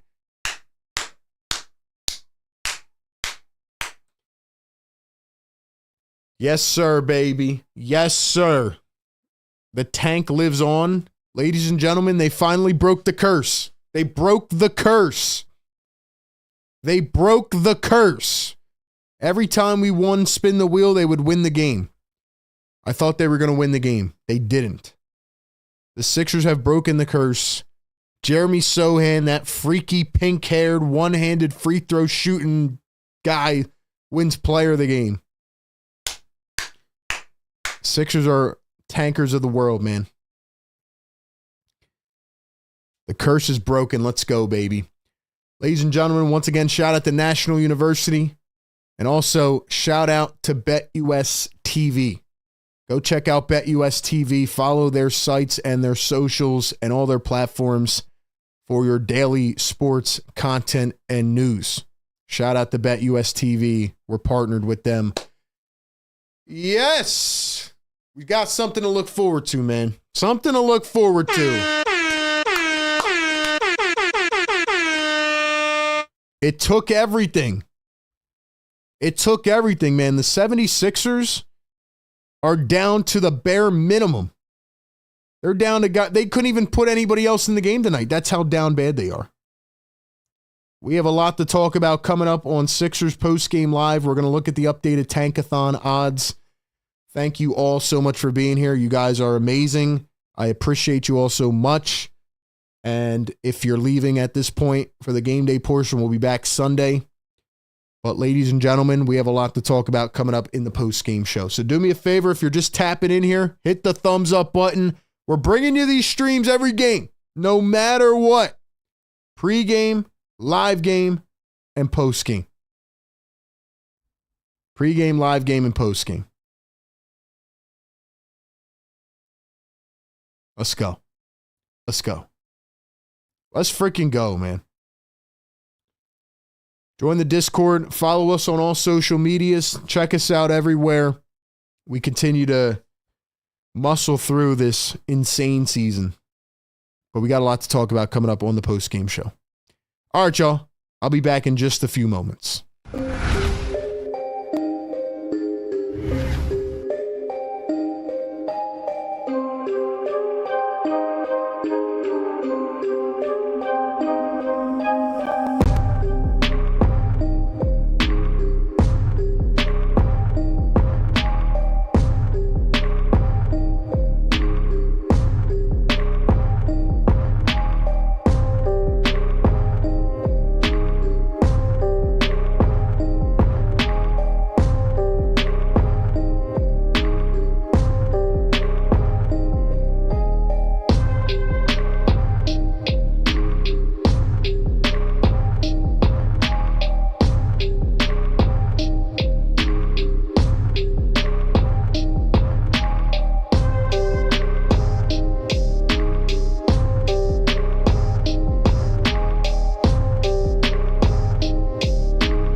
welcome on in to Philly Take with RB, the Sixers Tankathon post-game show. We do it every single game right after the game concludes, right here on our Sixers Game Day live show, man. Every single game. So if you're tapping in live with us watching right now, get active in the comments. Let us know how you're feeling about this spicy tank race. Because honestly, man, and I'm just telling it to you how it is, this tank race is spicier than the NBA playoff race. They don't want to hear it. They're not going to believe it. But the tank race right now is more intense than the NBA playoff race with 3 weeks to go until the NBA playoffs. If you are listening back on a podcast platform, do me a favor, rate the podcast, subscribe, drop a comment, interact with it, help us out. The Sixers go down in San Antonio in beautiful tankathon fashion. This game was easily thrown at the end after the Sixers started off really bad in this game. They go down 16 at one point. CP3 looks like he's 25 years old again. Sixers aren't playing a lick of defense. And then boom, what do you know? Out of nowhere, the Spurs realize, oh wait, even though they're down a million players, we're down Wemby and De'Aaron Fox. We're 13th in the Western Conference. We're actually trying to get a draft pick too. And the Spurs start tanking. And then you have a battle right up front in the trenches of the Tankathon Commanders. And the Sixers start cooking. And then Ricky Council emerges. There's something about Ricky Council playing the Spurs late in the season. Last year on April 7th, this guy had 11 points in the fourth quarter of a game. He played the whole fourth quarter, helped the Sixers push it to overtime. They won in double OT. Ricky had that insane under the basket pass out to the corner, which resulted in a three-pointer, which helped send it to overtime. And he was cooking them last year. And then Ricky Council comes back this year, and they're playing the Spurs again late in the season, this time without Wemby, of course. And Ricky Council goes crazy. He drops 20 points and 8 rebounds, 3 threes off the bench in 24 minutes. And he has these moments where he's screaming up to nobody in the stands. And then on the other end, you have Keldon Johnson acting like the Spurs just won Game 7 of the finals. But nonetheless, it was a battle. And the Sixers late miss a couple shots. Quentin Grimes turns it over a couple times. Terrible pass in transition. And then you had a turnover at the end on the inbounds pass. Nick Nurse is over here acting like he's the most enraged he's ever been. Great acting job by Nick Nurse, but everybody knows what the memo is. Everybody knows where they're trying to be. They're all on the same page. The Sixers are trying to lose.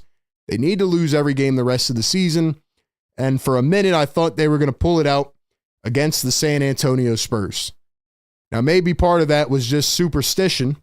Every game at the beginning of the show, we spin the Tankathon wheel. And usually every time we lose that, Sixers lose the game.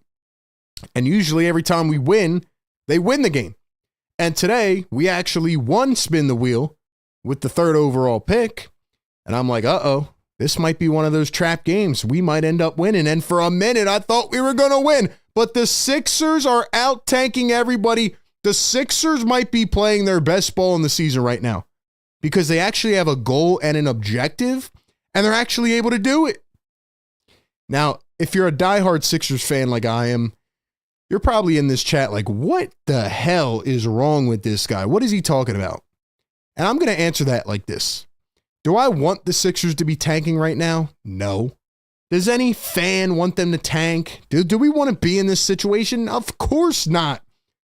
But sometimes when your back's against the wall and you have nothing else to look forward to, and the NBA is telling us you have a certain percentage chance of getting a lottery pick, of getting a top 6 pick to keep your pick, and getting the number 1 overall pick, sometimes you have to go for it. You have to, or there's nothing else to look forward to. Stop coming at me with this, oh, well, we could make the play-in tournament. Play-in?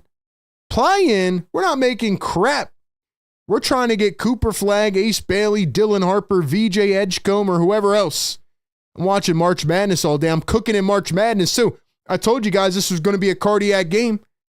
I told you March Madness was going to be cooking. I'm 90+% on my bracket. Yo, I might have a crystal ball right now.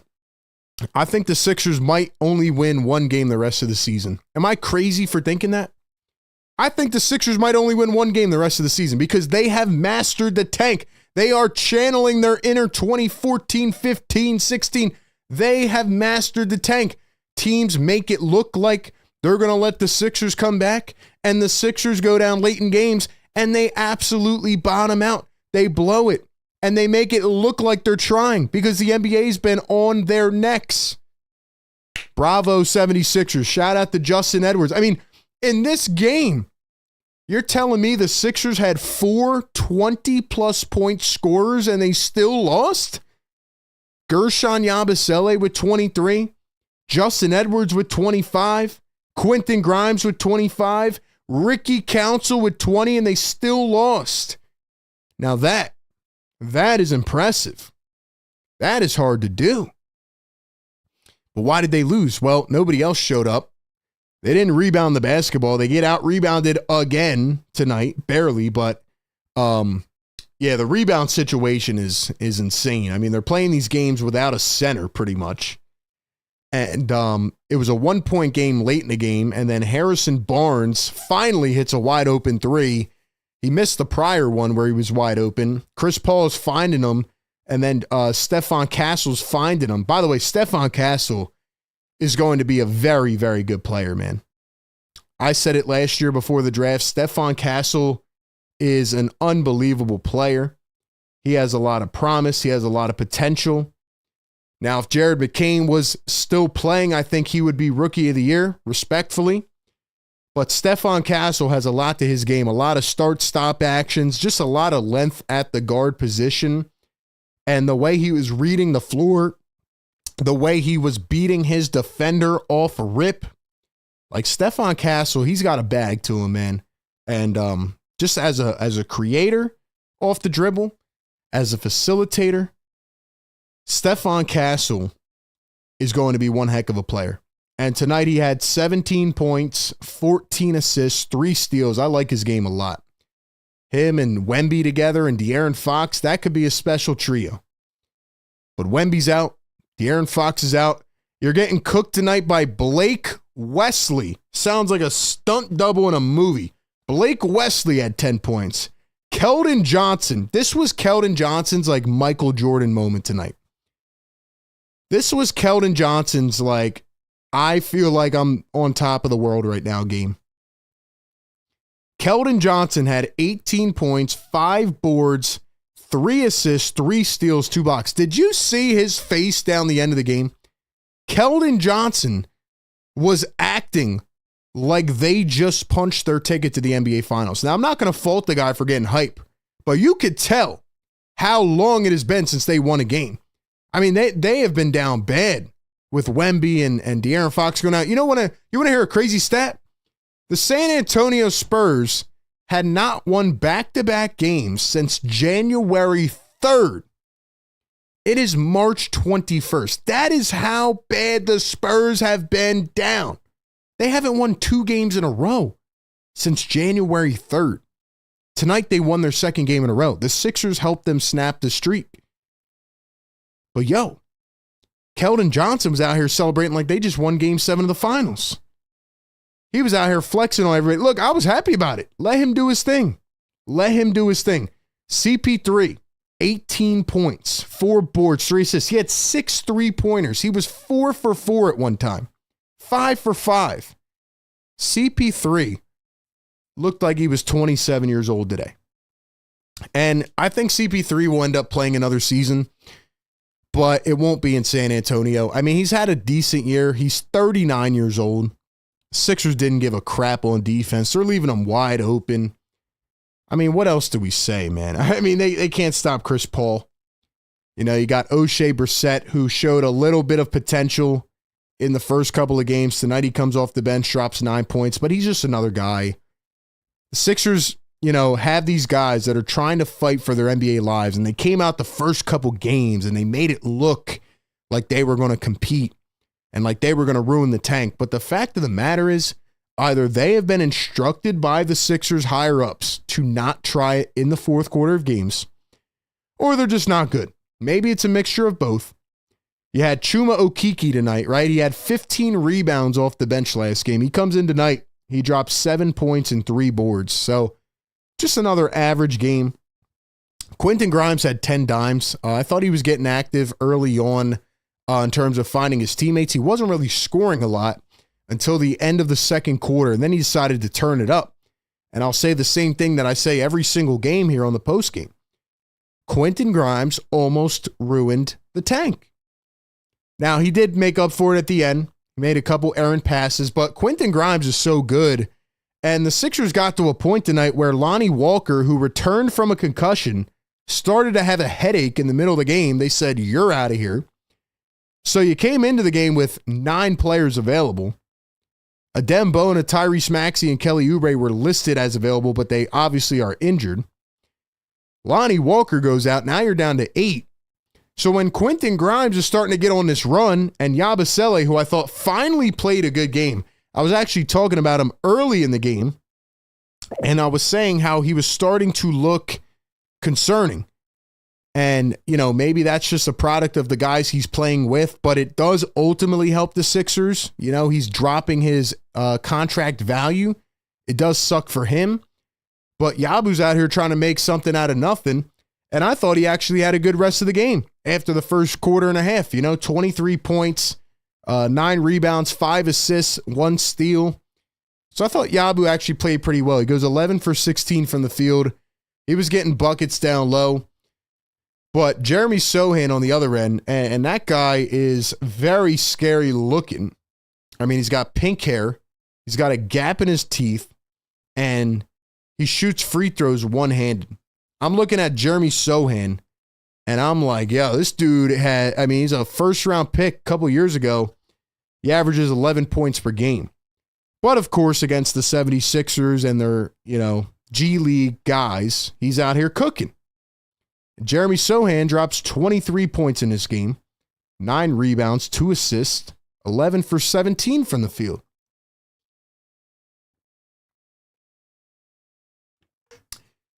So the San Antonio Spurs had 6 guys in double digits tonight.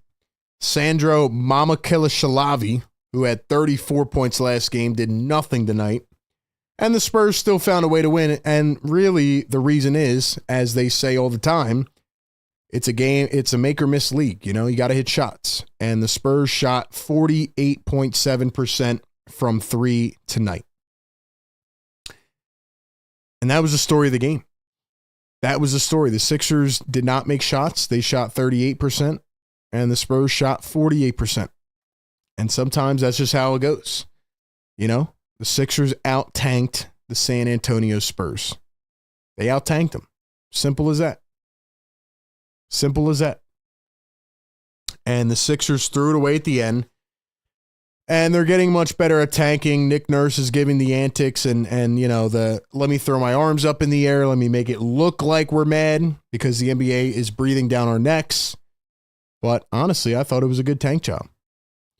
Now, again, it all comes down to where can the Sixers finish off? So we're going to take a look here at the Tankathon odds because the Sixers are now tied again with the Brooklyn Nets. And I'm not going to go through, what seeding gives us what percentage chance. Like we've already done that a million times now. We'll do it more as we get down near the end of the season. But the Sixers now have 12 games left in the season. They had to lose this game because they couldn't afford to let the Nets go a game up on them. And the Sixers lose, and they're now 23-47, and they are tied with the Brooklyn Nets again. The Raptors stay 1 game behind. Like I said, this doesn't matter for these other teams. It doesn't really matter for the Nets and the Raptors, but for the Sixers, who have a top 6 protected pick, they need to get up to number 5 or higher. That will give them a really good shot to land that draft pick. And tonight, they have once again slid back up because the Brooklyn Nets were supposed to win yesterday, and they tanked the game late as they always do. They lost in overtime. So the Sixers and the Nets and the Raptors, if I'm being completely honest with you right now, are having a better race than the NBA playoff race. And maybe you guys don't agree with that. Maybe I'm just saying that as a Sixers guy. But honestly, this is a lot of like back and forth. This is getting spicy, man. This is getting intense. Every game we're going back and forth. Sixers, Nets, Raptors. Sixers, Nets, Raptors. It's going crazy, man. And I think the Sixers have learned how to out-tank everybody. I think they have learned how to out-tank everybody. Busy Bee in the chat says we're 3-17 since the trade deadline. That's crazy work, especially when Daryl Morey told us that we were going to contend for a championship. Especially when Paul George said he was quitting his podcast to contend for a championship. So it's just been, it's been insane, man. It's been insane. But ladies and gentlemen, the 76ers have now lost 3 in a row. You got Miami creeping up. They've lost 10 in a row. Shout out to the Jimmy Butler effect. I tried to tell you guys for years about Jimmy Butler. Tried to tell you about Jimmy Buckets. Look at what the Warriors are doing right now. Look at what Miami's doing. But anyway, the Sixers, as of right now, have a 39.9% chance to land a top 4 pick. Do you know how good that sounds, man? Sounds a lot better than 31%. And they currently have a 9.8% chance to land a number 1 overall pick. I don't think they can get up to number 4. That would give them a huge chance.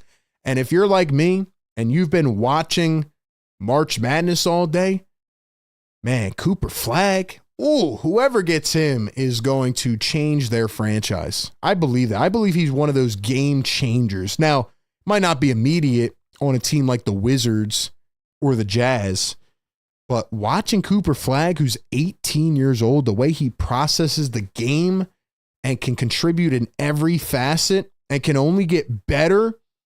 If the Sixers ever somehow found a way to get the number 1 overall pick and they got Cooper Flagg, oh my gosh, man. Think about bringing him in with Maxey, McCain, Grimes, Yabu, Embiid. I don't know. Yo, Cooper Flagg would be nuts here in Philly. Look, I'm not going to get my hopes up for Cooper Flagg, but the Sixers need to get one of these top 4 players. Watch them closely in March Madness. Watch them, you know. Ace Bailey, Dylan Harper won't be in the tournament, but they played together all season long. VJ Edgecombe right now making a huge name for himself. There's a lot of good players at the top of this draft. This is going to be a very, very good draft class, and the Sixers cannot afford to lose their first-round pick. And I've been uttering that for the last month and a half, but I'm going to keep saying it because that's where we're at. That's where we're at. So, ladies and gentlemen, the 76ers are in full tank mode. Let's look at their schedule the rest of the way. Because as of right now, the Raptors still have the easiest remaining schedule. Sixers are 3rd easiest remaining schedule. But I think the Sixers are figuring it out. Now, the next 3 games are going to be very interesting. Next 3 games are going to be where it gets into, actually, the next 4 games. 5 games, actually. Let me not discount this, okay? If you are an avid tanker watcher like we are here on this show, Sixers play the Atlanta Hawks on Sunday. Should be able to lose that, right? Then they play the Pelicans. Then they play the Wizards. Then they play the Miami Heat. Then the Toronto Raptors. They go from the Hawks, the Pelicans, the Wizards, the Heat, and the Raptors. Yo, it's about to get crazy. Now let's go ahead and pull up the Nets schedule. I want to see the Nets remaining schedule. Because, ladies and gentlemen, they're going to need some help. They're going to need some help. Let's see who the next 5 games is for the Brooklyn Nets. That's why the Sixers needed to lose this game tonight, and I'm glad that they did. Nets play the Pacers, the Mavericks, the Raptors, the Clippers, and then the Wizards. Yo, this is going to be a dogfight. This is going to be a dogfight down to the end. Who comes out on top? I think it could go down to the last game. I really do. I think it could go down to the last game. It's going to be wild. It's going to be wild. But other than that, man, not much else to say about this game other than the Sixers are currently nailing the tanking and they're moving forward and they need to keep doing exactly what they're doing. Ladies and gentlemen, I'm going to close it off here with a question in the chat. Do you think the 76ers are going to land a top 6 pick? Yes or no? Do you think they're going to fall in the top 6? Yes or no? Nelson says, RIP George Foreman, sad, one of the GOATs in boxing. Yeah, I just saw that. Rest in peace to a legend, man. Rest in peace to a legend. Shout out to George Foreman, man. Sad. Do you guys think the Sixers are going to get a top 6 pick? Because honestly, man, they need to. They need to. Let's see. We got a couple yeses. Wayo says yes. Homa says yes. Ryan Rose says yes. Edward says yes. Nelson says, are you taking callers tonight? I wasn't planning on it because I feel like there's not much to say at this point. Cool J says yes, not number 1, but probably 2 or maybe the 3rd overall pick. They need it, man. They need it bad. They can't get number 7, man. They get number 7, I might lose my mind. Busy Bee says yes. So, hey, people are keeping the confidence. They're keeping the positivity. Look, I hope they do. They need it bad. Let's see if we have anything on Twitter. Then maybe we'll take some calls after the next game. I don't know, man. It's just, there's not much to talk about with this team. Honestly, I appreciate you guys even like tapping in and listening to me talk about this team. Cause I'm like, what is there even to talk about, man? Honestly, I just want to fast forward to May and see if we get this draft pick or not. Quentin Grimes now has 25 plus points and 2 plus steals for the 7th consecutive game. Shout out to Quentin Grimes. The Miami Heat have lost 10 in a row. Here's another cool stat. The Sixers have now played 46 starting lineups. 46 starting lineups this season in 70 games. We have officially hit game number 70. And they have played 46 different lineups. They are 5 short of the all-time record. All-time record. Nelson says, I want to apologize. That's all I want to talk about. All right, man. We'll get you in real quick. But call in on the Discord and we'll try to get you in. My guy Nelson wants to officially issue an apology to Sixer Nation and see if we can get him in. Hey, at least I'm cooking on March Madness, man. I am cooking on March Madness. By the way, where's Daryl Morey at? Has Daryl Morey even like said anything since?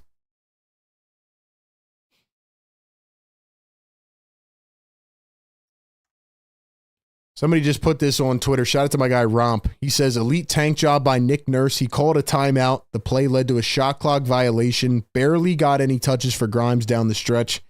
And then goes zone down 1, which led to an open 3. Shout out to Nick Nurse. I mean, honestly, I could break it all down, but I'm just like, shout out to the Sixers. They have learned how to tank. Nick Nurse is doing it on purpose. Maybe he's actually learning. How to adjust on the fly. Maybe he's learning. Sixers post-game live show. We'll get our boy Nelson in here, and then we'll get on with our business, man. But, all right. Let's go bring our boy Nelson in. Nelson, keep it clean in the chat, man. We got Nelson on the Discord. Nelson, what's up? What up, RB? What's up, my guy? How's it going? Man, it's not too bad, bro. I ain't going crazy. I'm not going to demonetize your videos or nothing. Your boy had a little bit of tequila. You know what I mean? The kids took a while to go to sleep tonight. The last time I called in, bro, I yelled and screamed at you, bro. I went absolutely insane. You did. And bro, I finally, you gave me the time tonight, bro. I appreciate it, dog. I'm sorry, bro. I'm sorry. Dude, I don't want to tank, man. And you say it way better than I do. I don't want to tank, man. But bro, at this point, what else are we doing, man? We're tuning into a YouTube live show on a Friday night, bro. I should be out partying. I should Honestly, be out. man. I should, you know what I mean? Like, but I'm with my boy RB, bro. We love the Sixers, man. What are we doing, RB? What's happening, man? Dude, honestly though, I did want to apologize, man. My bad for screaming at you and going crazy last time, bro. That's my bad. Listen. You don't have to apologize, man. I completely understood where you were coming from, and I still understand it. I'm pissed off too, but see, the thing is, I've emotionally checked out. So I'm just kind of like, you know what? Let's just get to the end of the season. But where you were coming from last time was, it was just an emotion of like, I'm frustrated with this team, right? Like we were supposed to have championship expectations and all this great stuff, and it's just been an absolute disaster. So I hear where you're coming from, and yeah, man, all we have left to look forward to is hopefully getting a draft pick. Because if not, we're not going to have a first round draft pick. And it's going to be really bad. Bro, the lottery balls will not fall in our favor, bro. They're just not gonna fall in our favor, bro. We lost Tobias Harris. And we were jumping for joy, bro. Bro. I was in Philly. We were sliding down light poles with oil on them, bro. We were so excited, bro. Like, thank God Tobias is gone. Thank God we got Paul George, bro. Paul George. Dude, I had gotten so many fights in the chat because everybody was talking trash about Paul George. Dude, I think Paul George might be worse than Tobias. It's so bad, Harris, bro. No. I don't know what we did to deserve this, man. But I will say, to your point about the lottery balls, I mean, I'm going to live stream the draft lottery for the first time ever. And let me tell you something, man. If the Sixers end up in the 7th overall pick and it goes to the Thunder, that honestly might be the end of me. Like, no joke. Because at that point, what do you do? Where do you go from there, man? Like, oh man. If they get the 7th pick, I might end up breaking like my camera or something. I just won't be able to take it. It's gonna happen, bro. It's gonna happen. And bro, you know what's so funny, bro? I'm a Steelers fan. I know everybody's gonna be pissed. I'm a Steelers fan. But bro, it was so funny when the Eagles took Jalen Hurts and you freaked out and you went crazy. But bro, the Eagles are a different breed. The Eagles, and bro, I love football. And my bad, I'm not trying to make this a football stream. But bro, the Eagles have been trying to do this with Michael Vick, with the Dream Team. Yo, Eagles fans remember the Dream Team. That's all we want the Sixers to be, bro. We want a Howie Roseman for Philadelphia 76ers basketball. We don't want Josh Harris. Josh Harris is rooting for the other football team. You know what I'm saying? Like, it's frustrating, RB. But yo, dude, thank you for taking my call, man. I really wanted to apologize, bro, because I really went crazy, and I tried to get fires in the chat and go crazy on you and start a fight and act all crazy, man, and stuff. That's my bad, bro. We're all frustrated. Appreciate you, RB, for real, man. We're all frustrated, man. Nelson, appreciate you calling in, bro. Anytime, my man. Hey, Brooklyn Knicks fan. Can I say it, RB? Can I go crazy, or should I hang up? We're gonna chill tonight, man. We're gonna chill tonight. We're good. We don't worry about the Knicks. The Knicks are frauds, man. The Knicks are frauds. First round exit. Dude, at least we're not in their position, bro. They paid 75 Villanueva, literally born and raised in Philly basketball player. Thank God we aren't in their position, bro. Thank God. Hey, appreciate you, RB. Have a good night, appreciate it, man. Appreciate it. Yo, Tobias getting his revenge. Tobias is getting his revenge in the playoffs. Pistons and Knicks first round. Pistons are bouncing the New York Knicks, man.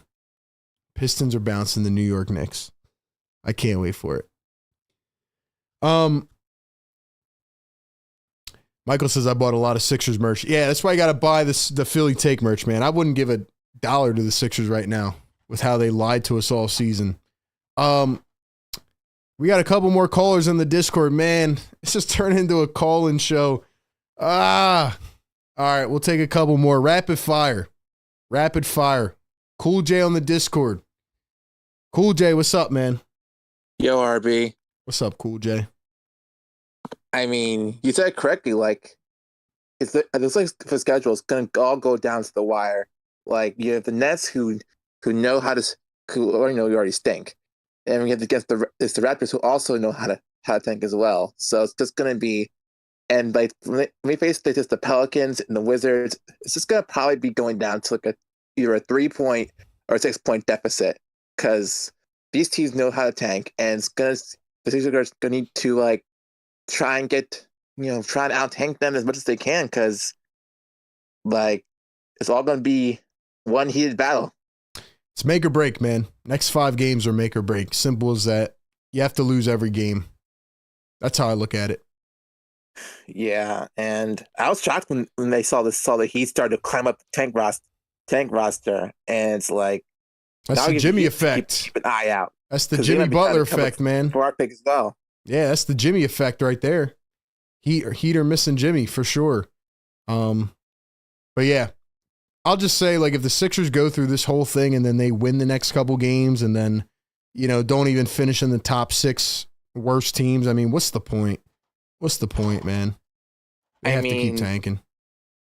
They're probably going to. They're definitely going to make the top 6 for sure if they keep losing like this.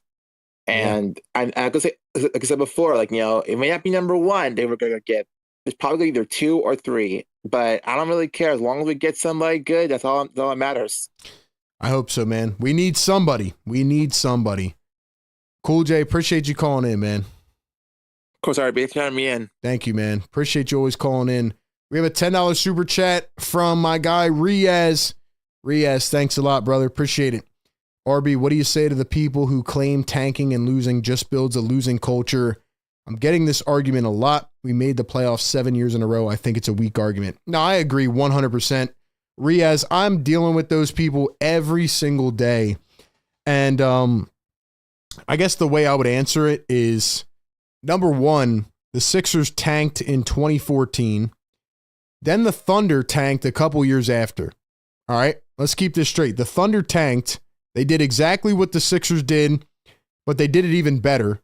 And they used all the draft picks and still have a lot left. And they might possibly get the Sixers draft pick. That's how good they tanked. So the Thunder did all that. And where are the Thunder? They're the best team in the NBA. They're 58-12. They're resting guys to get ready for the playoffs. And they have an average age of 24 on their roster. And they still have like 15 first-round picks left. So if the Thunder did what they did and are now the best team in the league, what's the difference from them to the Sixers? The difference is that they actually drafted the right people. So to answer your question, Riaz, for the people that say it builds a losing culture, what do the Sixers have now? How are you going to change the fortunes? You have to get a player in the draft and actually draft the right person. When they drafted Tyrese Maxey, what did he do? He provided so much to this team that he changed the culture a bit. Same thing with Jared McCain this season. They need to draft another one and another one and another one. What do you think the Thunder have been doing? That's all they've been doing, drafting these guys. So that's how I would answer your question. Yeah, they need an impact player, and this is the draft to do it. Yeah, they have a lot of draft picks 3 years down the line. 3 years, 4 years down the line. They need a draft pick now. They need one of these guys now. So that's my thoughts on that. That's my thoughts on that. I don't know why our connection is being weird, but hopefully it's working. Hopefully you guys can hear me. Can you guys hear me in the chat? Imagine being a Sixers fan and tuning into a South Park episode. That's pretty much what it is, man. That's pretty much what it is, honestly, is a South Park episode at this point. Really is. Patrick says, good chance at Flag with the 5th worst. I mean, they don't have a good shot at Cooper Flag, but they have a shot. That's all that matters. They have a chance of getting a good impact player in the draft. So, Riaz, hopefully that answers your question. But, yeah, I think it's a weak argument. This is the only way, as of right now, as it looks, that the Sixers can actually get better. So they need to do it. All right, we got my guy exclusive on the Discord. We'll take one more, and then we'll get out of here. Exclusive on the Discord.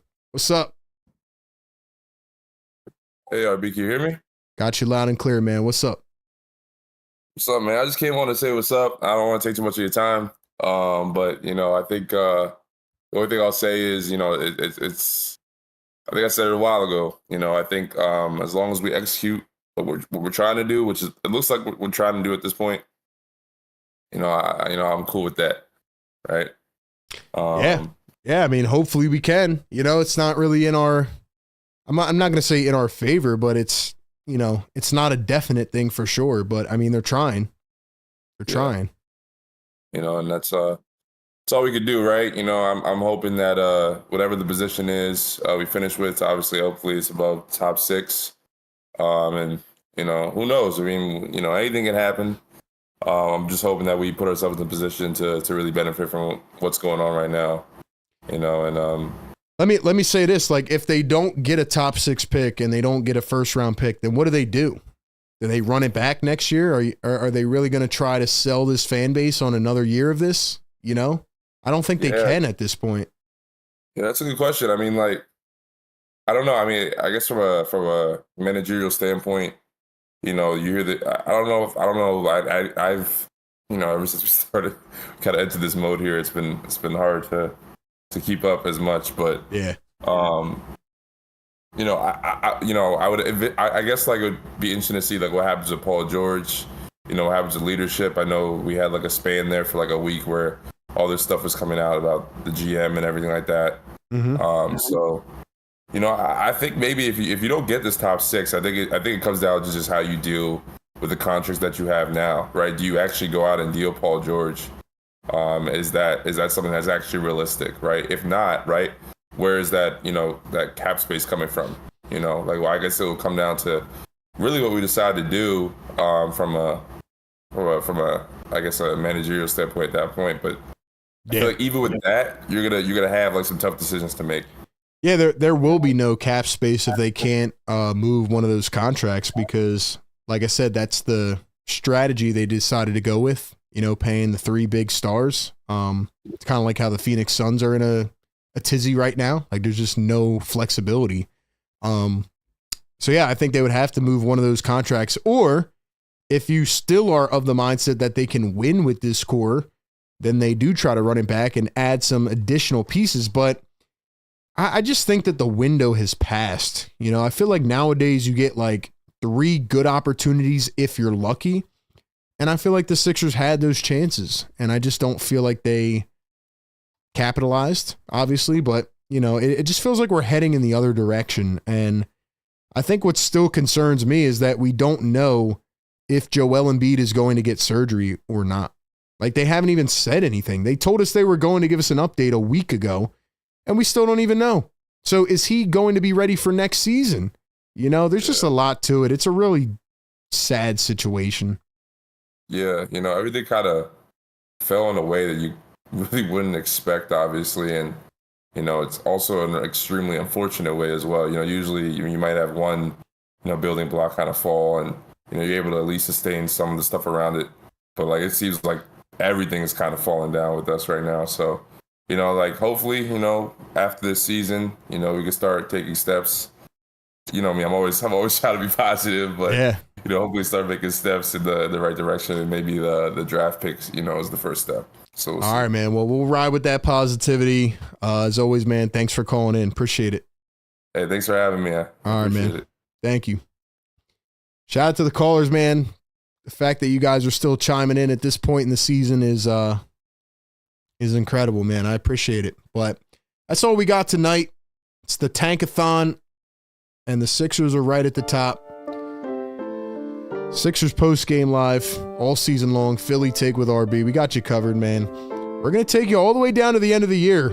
It's going to get very interesting in these next 5 games.